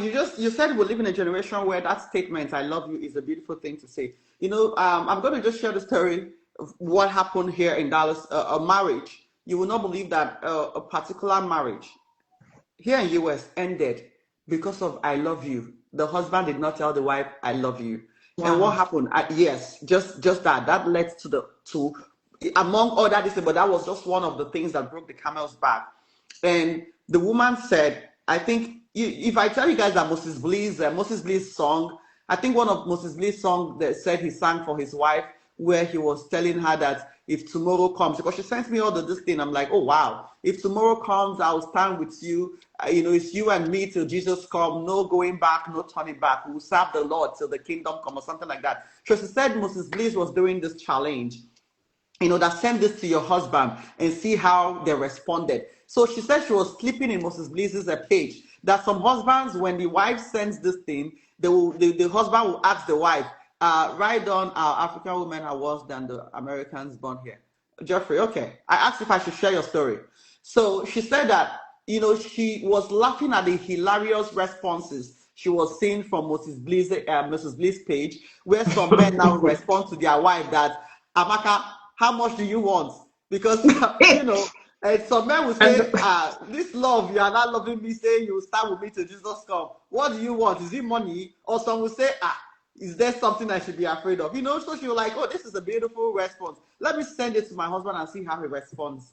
He would respond. So this woman said she sent this same message, the whole line, and said she sent, I will stand by you till Jesus come. It is you and me, no matter what you're going through. I love you, I love you, I love you. Because she said something and said, now if you don't tell a woman I love you, even a man, it is a problem. She said the husband did not respond to that message. She sent it the previous day. At night, they spoke about other things. Oh, she called him and, oh, the children, da, da, da. And she said she was expecting a response. And this man has not been an emotional person, and she's going through so much with the whole house, and he's never around. So she said she wanted to feel good. Mama, I wanted to just feel good. That at least My husband knows I will stand by him and he loves me and I love him. She said that night, she called the husband, she said, honey, you've not responded to the love message I sent you. That the guy was quiet. He didn't say nothing. And that thing now, as a woman, like, is he with somebody? What is going on? You know, I'm like, women, you know, assumption is one of somebody's assumption is the greatest ignorance or something of anybody. So the man did not respond, did not say nothing. And she now said, okay, on a good night or whatever she calls the husband, and said, I expect at least for you to say something before you sleep. Please, I'm expecting a response. She said she was checking her phone till like 11, 12 midnight. She said, Mama, the only word I just wanted this man to show, with the passionate message I sent to him, maybe just tell me, say, woman, what is it you want? She would have been okay, or just I love you back, or baby, I love you, or thank you. He did not. The next day in the morning, she said she was driving out and she called him and said, oh, she has left the home. She's going to pick this one from the groceries. And then the man started talking. You see that hotel that we are renovating? The money there, I need like how many million naira, you know, in naira, like I need about 5 to 6 million now. They said they need to put toilets in or replace all the toilets. I don't know if you have some money to send. She said that is when she snapped and busted out. Wow. She said, you only care about the things that you need from me, that you want me to do for you. Because according to what she said, she gave the money for the hotel, right? She gave him 34 million or whatever and for the hotel. So she said, everything you want is what you can get from me. You don't care about my emotions. And see where communication, like you guys said, is very important. Now, this woman is talking from the emotional part of her. What you as a man should have done is just, oh, babe, I'm sorry. I'm listening to myself. Something is, I don't know. Okay, it's a stop. You know, babe, okay, I'm sorry. Or whatever he calls her, or wifey, I'm sorry, or so. But he also lashed back. I said, please, my night has been, I'm stressed. Blah, blah, blah. I said, why would I two fight over a small thing? We're supposed to bring joy. You understand? So the man also lashed out according to what she told me and said he's going to hang the phone. And then she responded, this is all you do, run away from conversations. Okay. According to her, she said she told the man that she would not give him something more than he deserves. Also, I don't know. And that thing, the man now said, oh yeah, keep your money now.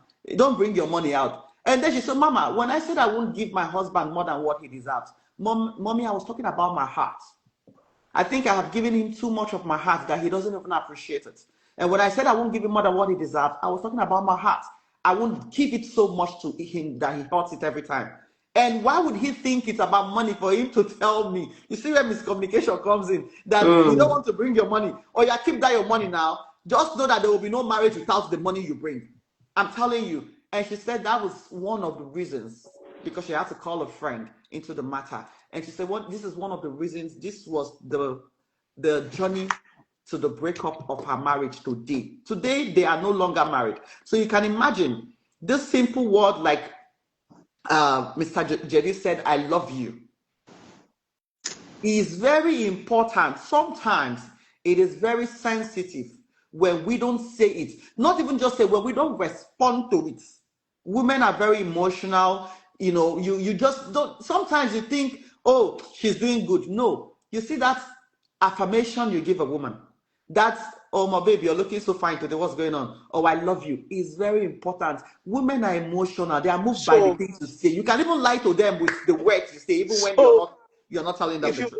If you permit me, let me say two things to this. Wow, it's just unfortunate. Based on their own definition and relationship is unique to them. I'm really sorry about it. It's painful. It's not what one would have. Painful. Well, like, you know, who would believe that something as simple as that? You see, when you were talking, all I was thinking of is, unfortunately, those are the ripple effects of how we were brought up as men. Most of us never grew up with fathers who could teach us very well. Even the fathers we had their own way of culture of love. So we were limited to what we were even taught. To an average man, love communication is by their actions, not by their words. True. Do you get it? Because to them, if I can commit to you every day, I can make sure you're okay every day, I can, in quotes, provide for you every day, I can give you the few attention or necessary attentions every day. If I can say I bought you this as a gift every day, to a It certain shows I love degree, you. is a show of why? Because to the average man's understanding, speaking like that makes you weak. Mm-hmm. I'm telling you, recently something happened to one of the artists in Nigeria, Two-Face Idibia, and one of my colleagues posted something that it got me thinking. He said, after you guys will be saying men are not vulnerable, but at the end, when we become vulnerable, we end up being the victim. Sadly, So that's true. you see, so in fairness, to a certain degree, most of the vulnerability that a man has shown or exposed hasn't been taken well or hasn't been handled well. So when men now try to, it doesn't mean that communication shouldn't continue. But I just gave you a reason why most times it's not that men doesn't want to communicate. They feel their own way of communication is. Let me give you the second thing I wanted to say. Madam, it's crazy what this world is today. I saw a video on social media. I want to believe it's not true. But the way the woman said it, it was almost true. Do you believe that this woman already had a dream, like she was looking forward to it, for her husband to cheat on her, so that she can address the woman that is the cheating subject? Whereas she now married a man that has been faithful to her. She now said, Not serious. I'm not, even as much as my husband doesn't cheat on me, I'm not even enjoying this thing, sir. There's no drama. Wow. I'm sitting with some of my friends. You see the complicated world we live in. It's Why do you think? delusional. Yeah, why do you think I said go back to God? Because of how unique this thing is to every relationship, every couple. The crazy things in the world today, there are therapists that need therapy. There are therapists that need therapy after having therapy sessions for couples. They need therapy. You maybe now you might have an idea. The complication of how crazy things are now has just made me resort to look. You know what? All man for himself discovered. Ask God. Even if you see, there are people who surround you that you thought would counsel you. They will still counsel you, but in the wrong direction, and you won't know. Oh yeah. And that is why everybody has to pray to God. As one thing about counseling somebody, you cannot use yourself. You True. cannot use your life lessons. If you want to use your life lessons to counsel, it should be on a positive note, never on the negative side. Thank you. It should never come from the negative side to cancel people. You understand? Hey, so I mean, you're very right. If you do that, you bring the negative side of you to cancel people, you're just leading them in the wrong direction. And let it not even be that if you're doing the other anyway. One thing is the other counselors. That story is really paining me. All she wanted was that just genuine, small genuine happiness. From what you were saying, you were even talking about a man that provided, and she said he never provided.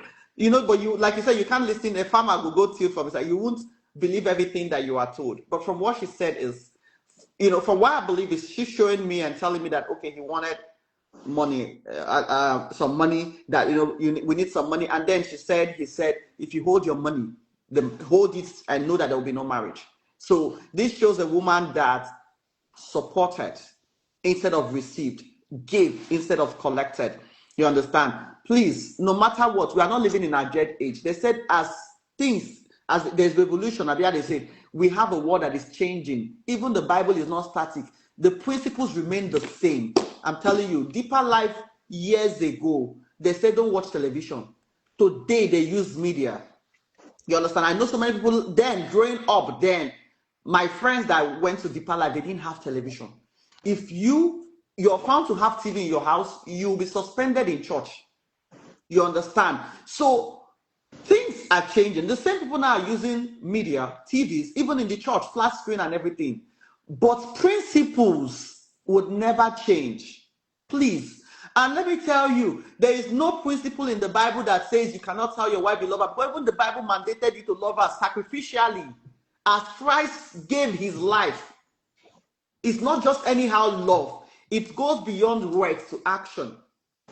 So God this bless you. mindset of our fathers, where you think you're so archaic, you think all your love is the action. Some of you even think you're providing, you're not even doing enough. This woman comes in and gives and makes the home. Like the Bible says, she's supposed to complete you. She's supposed to help you. And then you think because of the things you're doing, it should subchange the other side of your life, which is emotions. No, emotions. Why Bible say love your wife? Because God knows say the woman, they ruled by emotions. Yeah. The Bible said the wife submits and respects your husband, because the Bible knows that Yes. the man is ruled by respect. True. I have spoken to somebody who told me that I know the love my wife can tell me she has, Mama, is respect me. That's a man's You love understand? language. Yeah. Yes, that is the man's love language. And the woman by emotions, her love language is the love you show her, the things you tell her. We are moved by hearing, and the It's men so, are moved by seeing more. Pastor, it's so beautiful. Something just came to me. It's so beautiful to know that.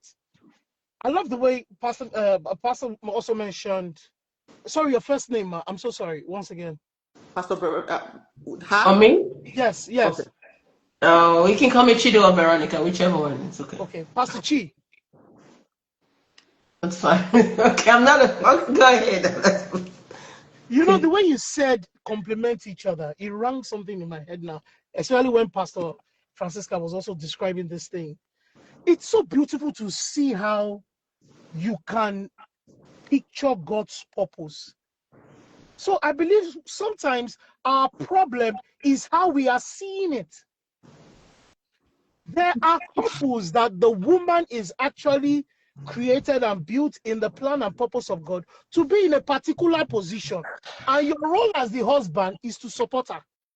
I've seen that happen beautifully well. Do you understand? You are to complement. If, for example, Yeah. now you are married to a woman who is interested in leadership, governance, politics, and she becomes the president tomorrow. The honor That's the goes to the most, man. yeah, and it is the most demanding job ever. So, which means as a man, you are there as a permanent Wind blower, purposeful the man. wind beneath her wings. Yes, a permanent purposeful man for her. In terms of Yes. the emotions, you are Yes. going to take it in all. She might be frustrated from the office. She will And come you are crying to thinking whether him. she says she can pour No, the no, no. frustration on you. I disagree with him on this. Who's that?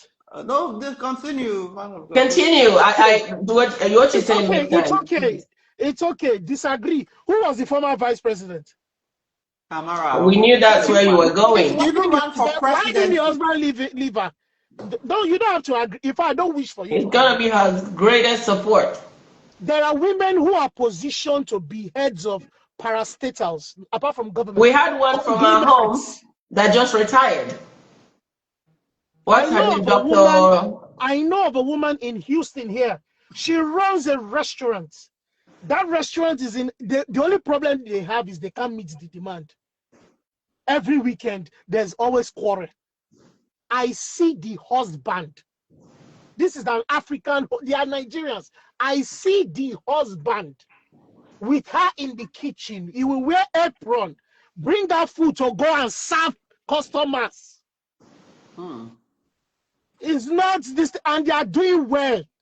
I say, they are doing well. He's not the one that strolled in with.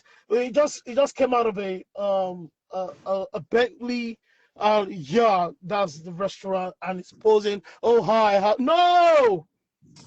You know, I love this now. So We can support. so Jesus, this is it's the message. possible. Let us support Now it each will be other. very stupid of a woman in that position to disrespect the husband and dishonor Yes. the man. That's foolishness, just like you said. It will be very stupid and foolish of that woman. And if care is not taken, she will go down easily. She will She either will. lose that Yes. husband. She will. She will It's either not lose even that if she husband. will. and be left lonely, or things will not just go well for her? She will. It's a matter of time. You I know, believe it. let me say something. You know, one thing again, as a woman, let me tell you, one of your crown, whether you like it or not, your respect is also tied to your husband. Most people don't even see your success if you're. I'm not saying, I'm not trying to belittle. Yes, let's focus on purpose. But if God has given you a good man that supports your purpose and you think you've outgrown him, you understand? You'll be so shocked, like he said, that when you lose a man like that, you will go from Yes. from the top downward. Yeah. There There's are so laws in many, the universe. There's a God that sees. God did there are not so many elevate one stories out person there to now of people belittle the other who, one. You will go there's down so many because see, there are some stories. people that come to you because you're married, though. There are some people that naturally respect you because you're with this man that you think is nothing, that is supporting you. There are some people that walk into your space and into your life because when they come, this same man you think is nothing is right there by you. The day you lose him, you will see that everything you think you've worked for can disappear. I Yeah. have seen very successful women. And you know, the truth is, some successful women are the ones that are most loyal to their husbands. Oh yes. Oh Some yes. successful women, because they don't want to be Yes. defined, and Oh they yes. don't want the man to feel uneasy. A pastor Yes. was telling me about a couple he lived with, or he stayed with in at Houston. They said if you go to this people's house, right, there's this thing about this thing is not a home, is a that community. Now, like you walk over 5 acres to get to the main building. The Wow. home is a mansion, has an underground. They say this woman is an African from Abakaliki or whatever. And she's one of the biggest home health owners with so many branches. She's a multi-millionaire with her husband helping her. This man said, this woman kneels down to give her husband food. That before you say anything, before she takes any decision, she say, okay, we'll talk to daddy. He said even him, his wife, no, like the respect a woman of this caliber that you say is high value gives the man is applauding. Yeah. I know one Then here you've too. not even assessed certain heights in life. You've already defined yourself high value woman because you're Yeah. making words. Let And me now the even man shock God you has again. given to you, you're suppressing him. Let me add another beautiful, like, in fact, I'll prefer we talk about positive stories that can build people's faith that it is possible for you to complement each other in purpose. Very I have an possible. older, Egbon, like I call him Egbon, in Maryland. When his wife was doing 50th, he did it in different stages for her. So one of the stages was where close family and friends assembled one Sunday just to celebrate her in the house. Music was playing, there was food. It's not the main party. It wasn't the main party, it was just a gathering of close ones. And when he got the opportunity to speak in the microphone, the first thing he said is, since I married this woman, I have known peace. Hi. It's not that they're not a quarrel.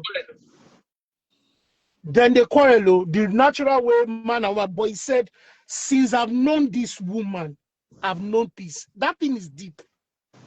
The You way know, he last spoke about his wife, I know every other family unit that came there that day will go home and review themselves. He gave it's an a good example. thing. He's a good man himself. Yeah, he gave an example. He said that there was a time in his life he was really doing well, but things went sour. He lost his job, and for 2 years he didn't find a job. This woman took on another job that she was doing just to be able to earn money and keep the bills going in the house. Yeah, greetings. Yeah, greetings, everyone. Good evening. Yeah, Greetings. greetings. Your place is so dark. Yeah, I'm in the car. I Okay, don't know if you So, put on guys your can see lights in me. the car. Let's see your face. Except I need to come out of the car. so it is very, very possible that the couple can complement each other in purpose. I mean, Because to them, their own purpose Oh is to build yes. a family. Their own purpose is to build a family. That's all. They have 3 children. Their own is to build a family unit. She could have as well told him he's a lazy man. She could have as well told him he's frustrating when he lost his job. for 2 years. Wow. And when they see him outside, they will think he's the one running things. The Bible said it that a virtuous woman, how do you know her? That from the gate, when they see the husband, he's respected. It don't matter, say, because the description of virtuous woman is a very rich woman. We are used violet for her clothes. This is a rich woman. But the Bible described that from the gate, her husband is respected. And that's what you just said. Nobody knows his struggles you can at that time. complement each other in purpose. There's no competition. There is no this thing. You can complement each other in purpose. So, sorry, pastors. Yeah, pastors. This is where I come in there. I've been listening to you guys for a while, and you guys are making really good sense. But there are some tweaks here and there that I disagree with, and then I don't know if I'm allowed to say them. Oh, sure. Okay, first things first. God First does thing not give first, the first thing first is, where are you joining from? I know from that London. I'm I in know that London he's right now. joining. He's in the Oh, US. He's he's in in US. the UK. I'm in the UK. Yeah, see, I'm in You're the UK. right, yeah, innit? Yeah, right. So first things first. Let's get real. God does not give husbands or wives. Oh, God yeah, does we know. not give what? Nobody said that. God, yeah, she Nobody said said that. no. I heard she said if God blesses you with a good husband, God does not do that. In the context at which you heard it is why you're saying that. Yeah, in the That's context right. at which I heard, yeah, God does not give you husband or wife. Nah, God doesn't. God has given you the choice to make that decision. Because he said, he So who no. finds a wife He finds a who good thing. finds, Go yes. and find yourself. Let's read the Bible the way the Bible is. The thing is, there's a lot of misconceptions. Everybody is reading Bible in a way that it suits them. The Bible does not care about me, you, or anybody. There are rules in the Bible. You don't have to like it, you just have to obey it. Yeah. So the conception or the problem in the world is we are skipping the verses that does not support us. We are following only the ones that support Yeah, us, people do and it's that. bringing People do that. issues. It's bringing a lot of issues. The reason why I wanted to join her life God all bless this you. while is there's this lady that comes on this life to say something about body count, your past. Like I really wish I could join on that day so that I set things straight. So you If join my if lab because you vex. I'm not angry. But when people push some narratives, it's annoying. There's a lot of us here watch is annoying, and I it's not know a lot of making you sense. watch. And then yeah, a lot of us we watch and then we laugh because these things, when people say some BS. Sorry to say, people say a lot of BS with straight face, and people fly with it. There are watch these things and then I don't know I can't hear they you. You're breaking. carry. You said there are some what? Wow. Oh, I think it's just breaking. I pray he joins back. Maybe his phone went off. I pray he Yeah. joins, but I just wanted to add or help him out in that context. Say God, not the. I hear where he's coming from literally when he says he that finds a wife has found a good thing, right? Mm-hmm. Good. So we must understand the fact that there's a power of choice there. Mm-hmm. So the question is, who gave you that choice? Mm-hmm. So you will still accredit it back to God. Mm-hmm. He Yeah. may not be the one to give. There were You have a situations, question there. but Can there were you? situations where he even asked people to marry. Was it Joseph that just decided to marry Mary? Okay. Me. There is a So, question for you. so He I said, can "Did help God him. give you your husband?" Oh, Somebody's so asking you. so I can give him in that context. I understand where he's coming from, but I mean it would be nice for him to see from the angle of even that choice you have to make. God respects free will, but he gave you that choice, so it's still credited to him. There's nothing wrong when you say, "Oh, God blessed me with, God gave me." Yeah, there's nothing There wrong is with it. nothing wrong with it. The Bible says every good gift comes from above. Thank you, ma. Thank you for that second compliment. I would what's his name? Joe, Somebody whatever. asked you a question. Said, "Did God give you your husband?" Uh Who's the person that asked? I think it's the same. This same person that said God don't give back, and then they said, "Did God give you your husband?" And he I would mentioned your rather name. decline to answer your question, because if you were asking if God gives husband or wife, that's a broader question I would answer. But if you're asking me personally now, you're coming to my personal space and I will not answer you. So, but if you can rephrase your question and ask if God gives husbands or wives, I would gladly answer the question. God bless you.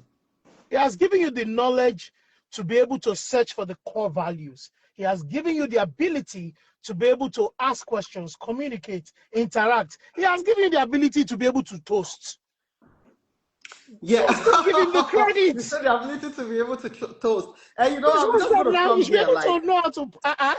we were talking about, I think some of you said something about pre-marriage and what happens in marriage. Let me tell you, let me say this.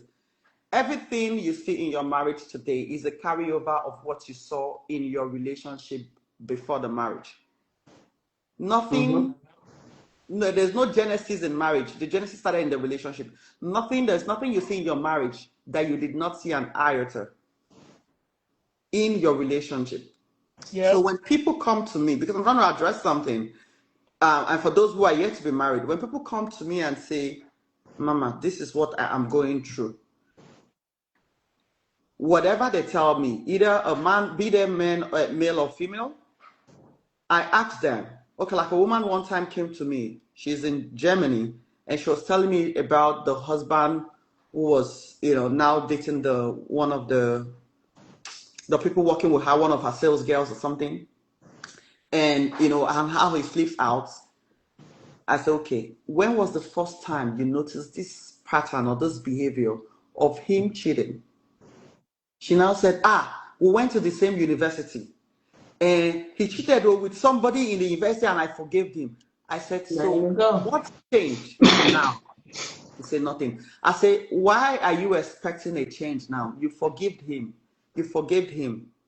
Why are you refusing to continue to forgive? Why has it become an issue now? I said, is it because your status has been upgraded from girlfriend to wife? And now you think as wife. That's correct. You decide, you think as a wife now, you deserve some certain level of respect. He didn't respect you as a girlfriend. You think he'll respect you as a wife. Exactly.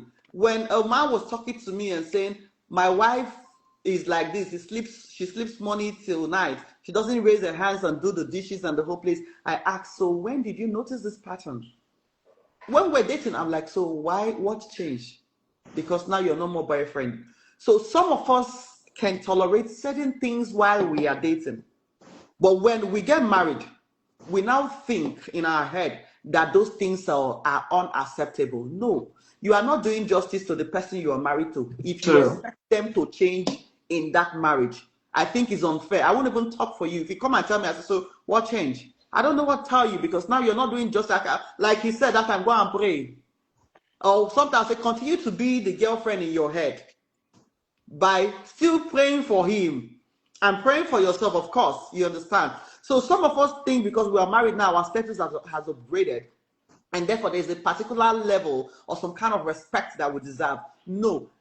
Leopard, the Bible says the leopard cannot or does not changes its skin. Who this person is in the relationship is who they transform into in the except marriage. they choose to change. It never changes. And again, another thing I want to tell you, if you're still dating, it is okay to release yourself. It is even better to release yourself from a relationship that does not align with your values. Anything you cannot complain on or for, or whatever you think is not worthy of your complaint in a relationship, don't think you can complain about them in marriage. The best thing you can do, if you know you can't take them, excuse yourself.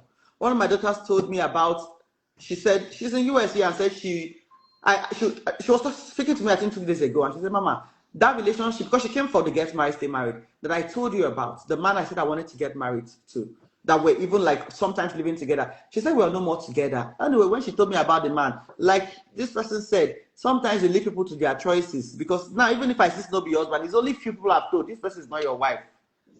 He's not your wife. Oh, I'm not saying, oh, this person is this. But to majority of people, when they tell me about relationship and intentions to get married, I say, okay, let's pray about it now. God will reveal to you. God will speak to you. But when she told me about it, I just know they don't align. First is a Muslim, second is a Christian. Not just that, but there are so many other things that she told me. I believe there's no alignment. Then She told me they were no more together. That this man she told me about, they are no more together. I said, why? She said, Mama, we met in a dating site. I said, okay, good. We met in a dating site. He said, and we both agreed and deleted the app from our phones that we will no longer go back to the dating site since we've met ourselves. But Mama, would you believe that I checked his phone and he has gone back to download the dating site and he was even chatting with somebody that coincidentally is my friend.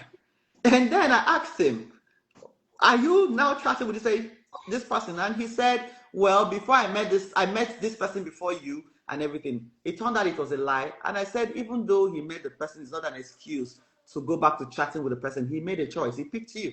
You understand? I said that she excused herself and ended the relationship. I said, you did a great job. Don't think I'll tell you, why were you harsh or why did you not go and pray? No, there's no prayer in that thing. Sometimes you don't even need prayers to make certain decisions. Excuse yourself from future struggles and future pains. Yeah.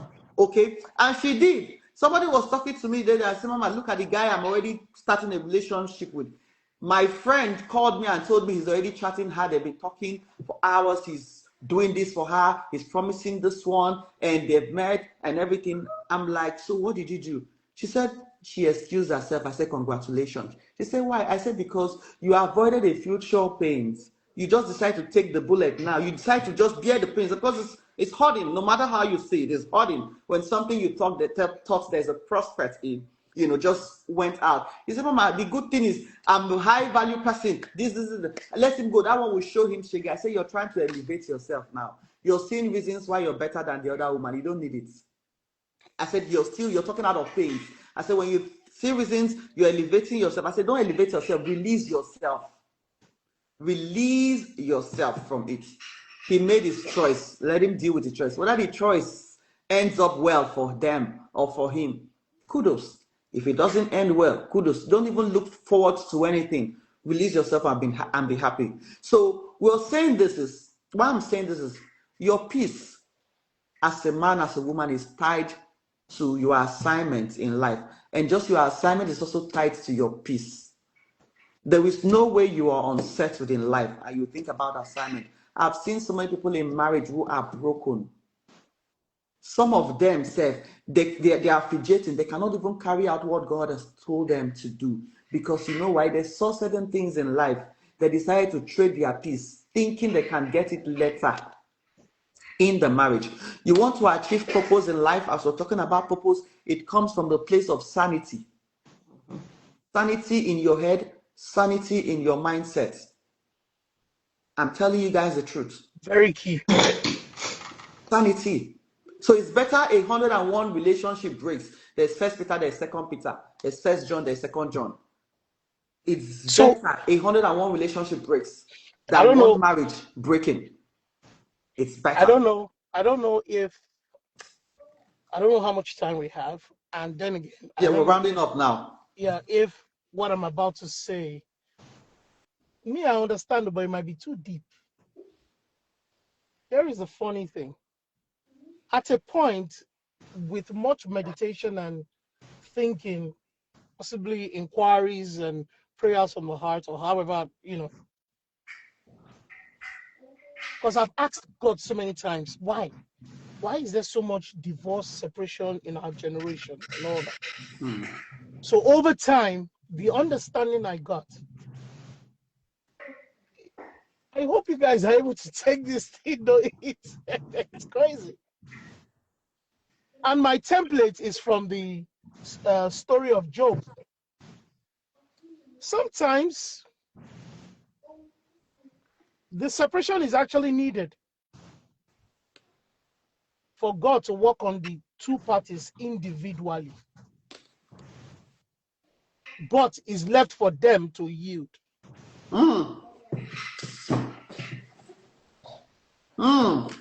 Hence the reason why I keep saying God.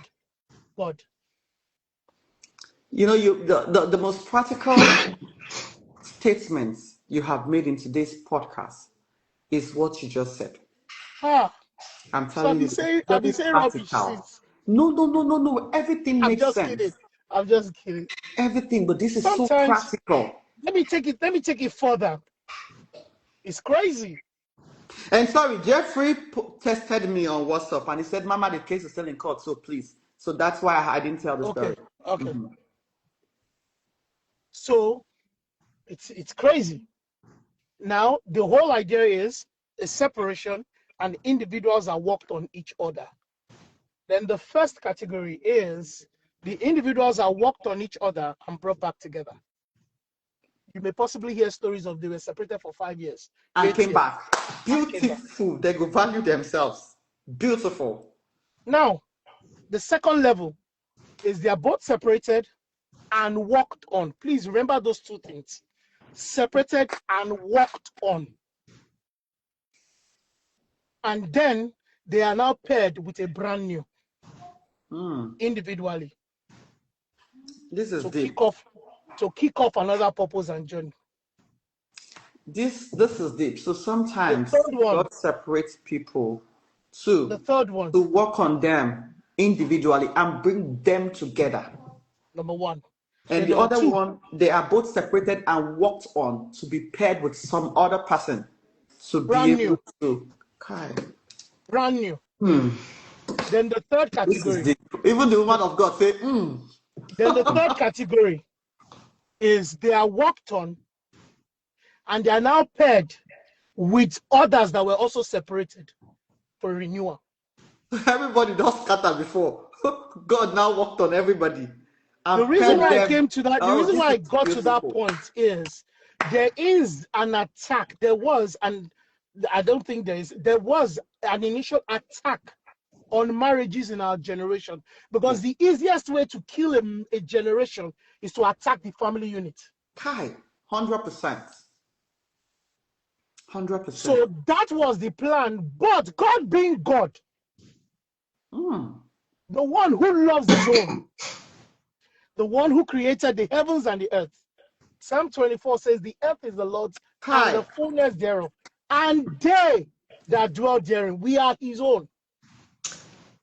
God being God, the best way to reorganize in his own way was what I just described. That's why you will see some people now get married and someone who's from a previous relationship with another person from another previous relationship, and they're enjoying themselves. Children are okay. The man now becomes a patriarch, where he is now a father to biological and non-biological children. This is happening so much, even in the US. Most men whose marriages ended go to marry people whose marriages has also ended.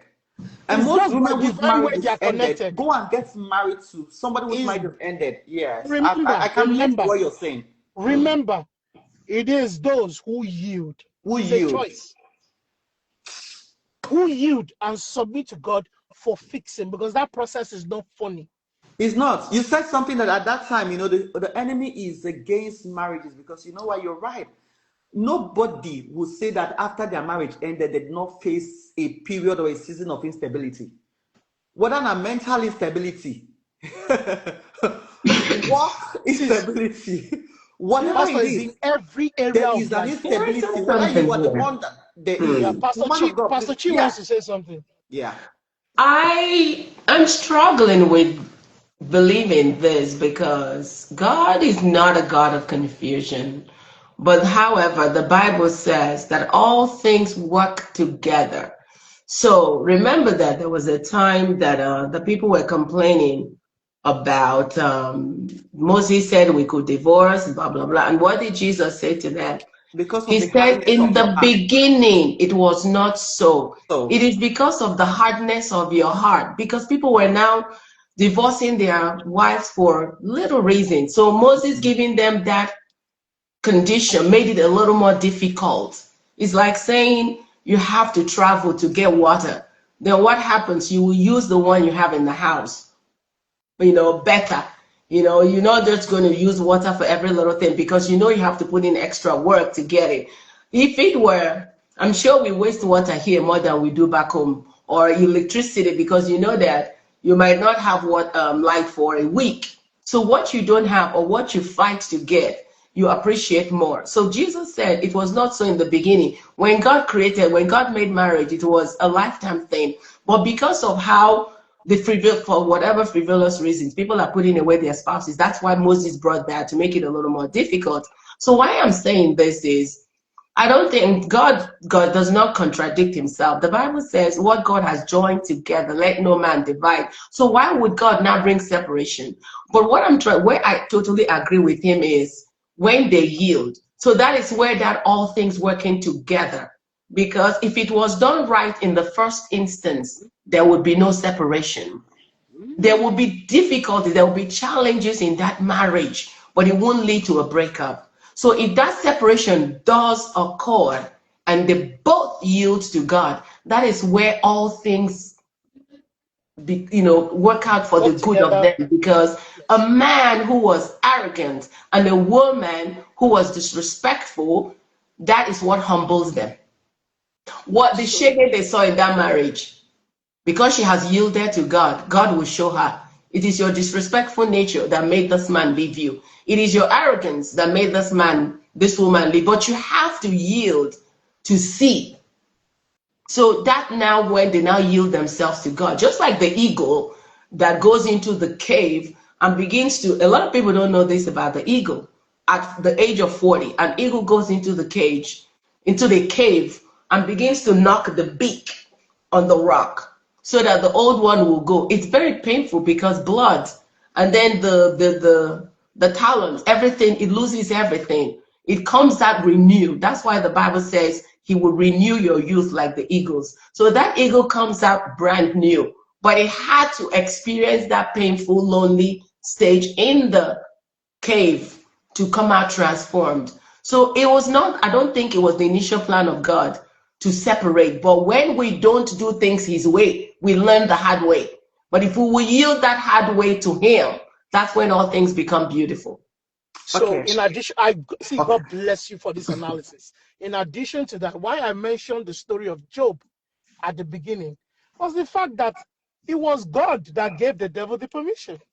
Yeah. But Job But didn't know. Job, remember the Bible says that if you lower the hedge, where did Job say the thing I feared most? So fear can open the door to the enemy. Job was consistently afraid. And then But he when was they brought that news, he said the thing I feared most Has come unto me. has But come. woman Yeah, of God, because So the I Bible can said understand what the he both of told you are God saying, when right? when God told the devil about Job, what did the devil say? You have protected him. But go and read. Job said, I was never protected.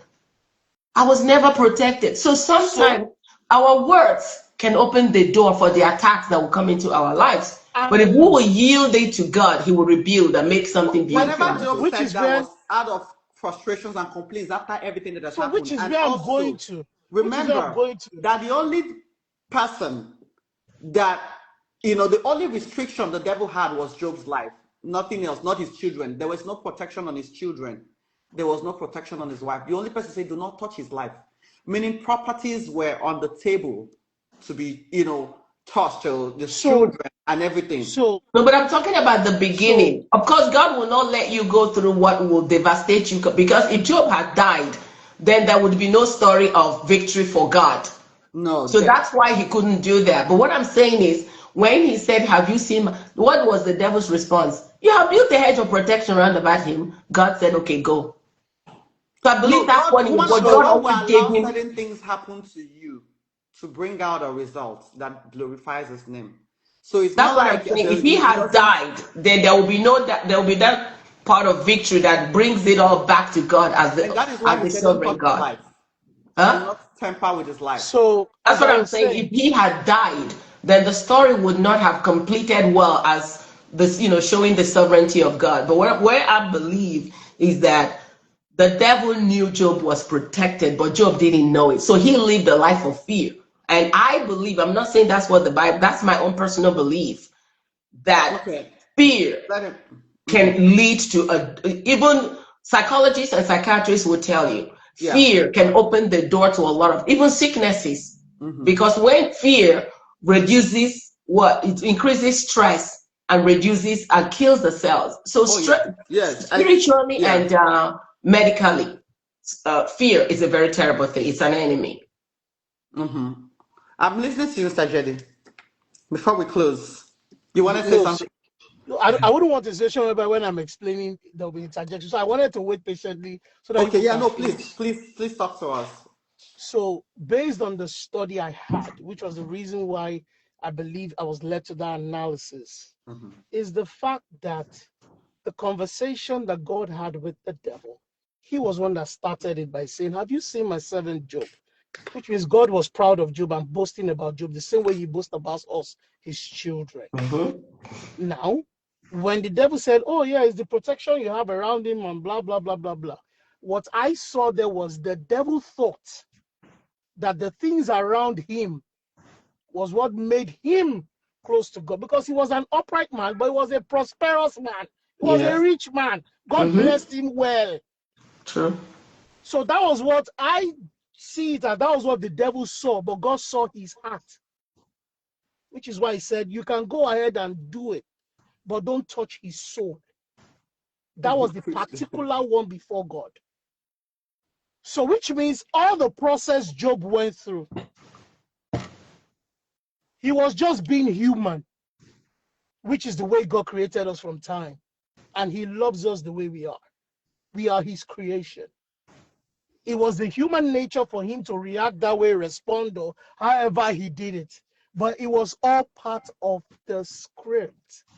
Because God knew from the beginning, in the conversation with the devil, that he's going to go through it, but he will come out victorious. That's right.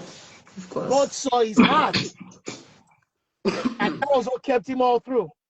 So, more reason why I say people should connect with God. There is no way you can yield to God that it will show from your heart. So it is being human that we will mess up. It is being human that we will do things the way we are not meant to do it. But it does not stop the love of God for us. Because for the fact that God gave his son to die for us, it has paid for everything. God sees his love. So, excuse me, in the human nature is where God comes in to still say, okay, now you have yielded, let me work on you. So you can be a better man, so you can be a better woman. And by chance, because of his love and presence, it comes to that point where there is a rearrangement. Why? His ways are not our ways, and his thoughts is not our thoughts. I always yield to however God wants to do anything. I am never boxed in, oh no, God will now, hey, oh God. He is God and God alone. He says, I am that I am.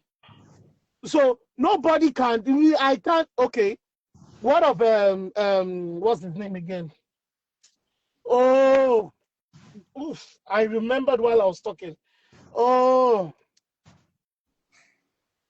okay, no problem. Hopefully I remember when, hopefully I remember, but it's the way I see God concerning us and concerning the marriages today, the generation, the individuals. It's all about going back to him.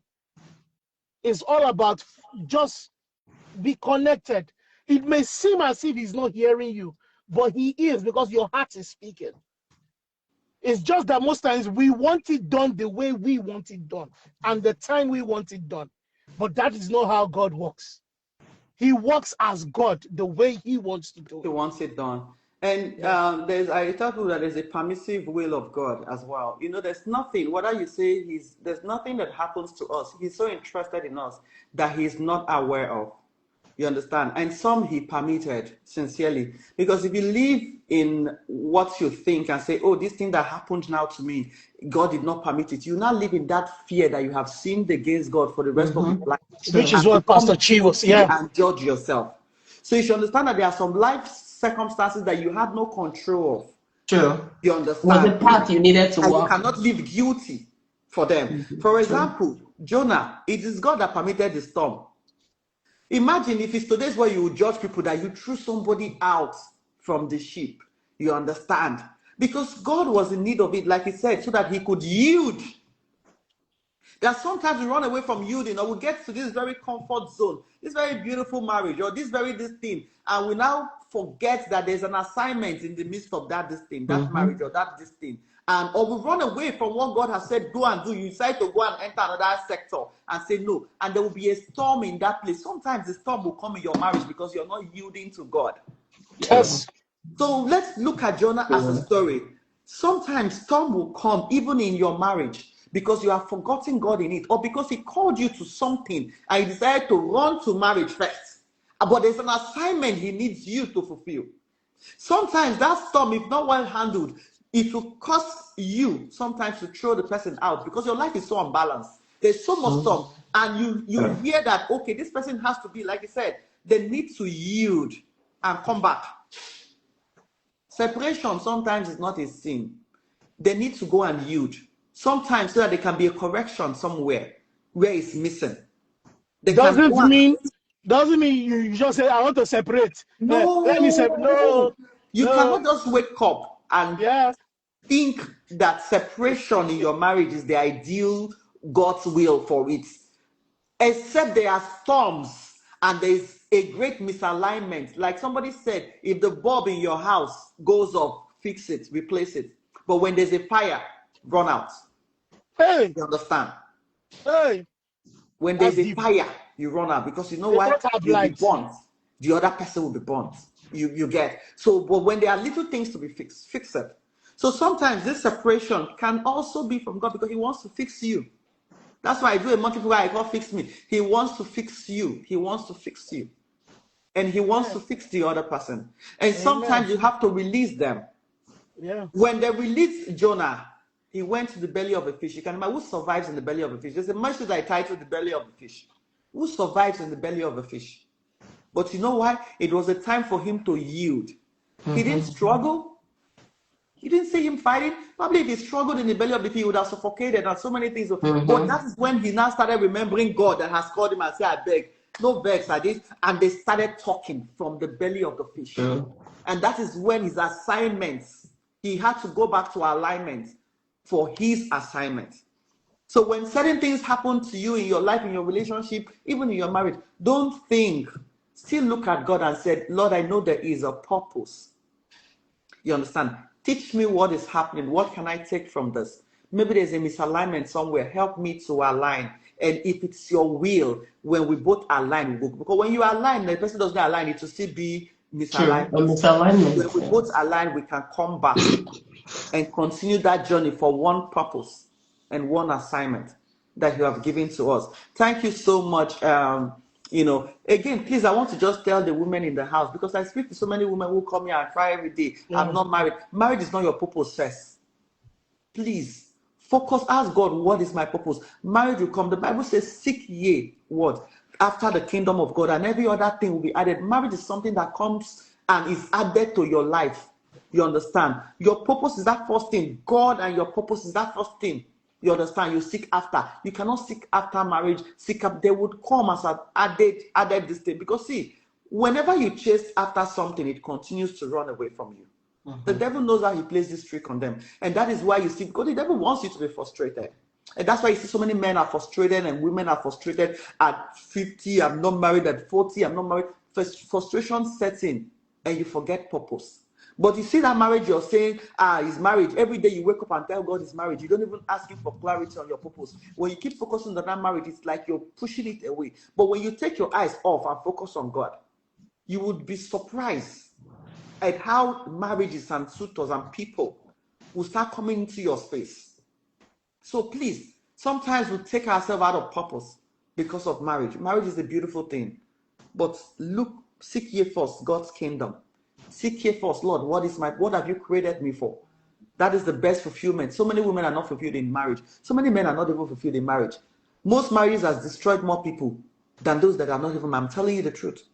If you hear what people are going through, so many people are about to go to jail because of what a woman is set up in this US. So when you hear about this, you're like, Lord, but this is like the woman of God said.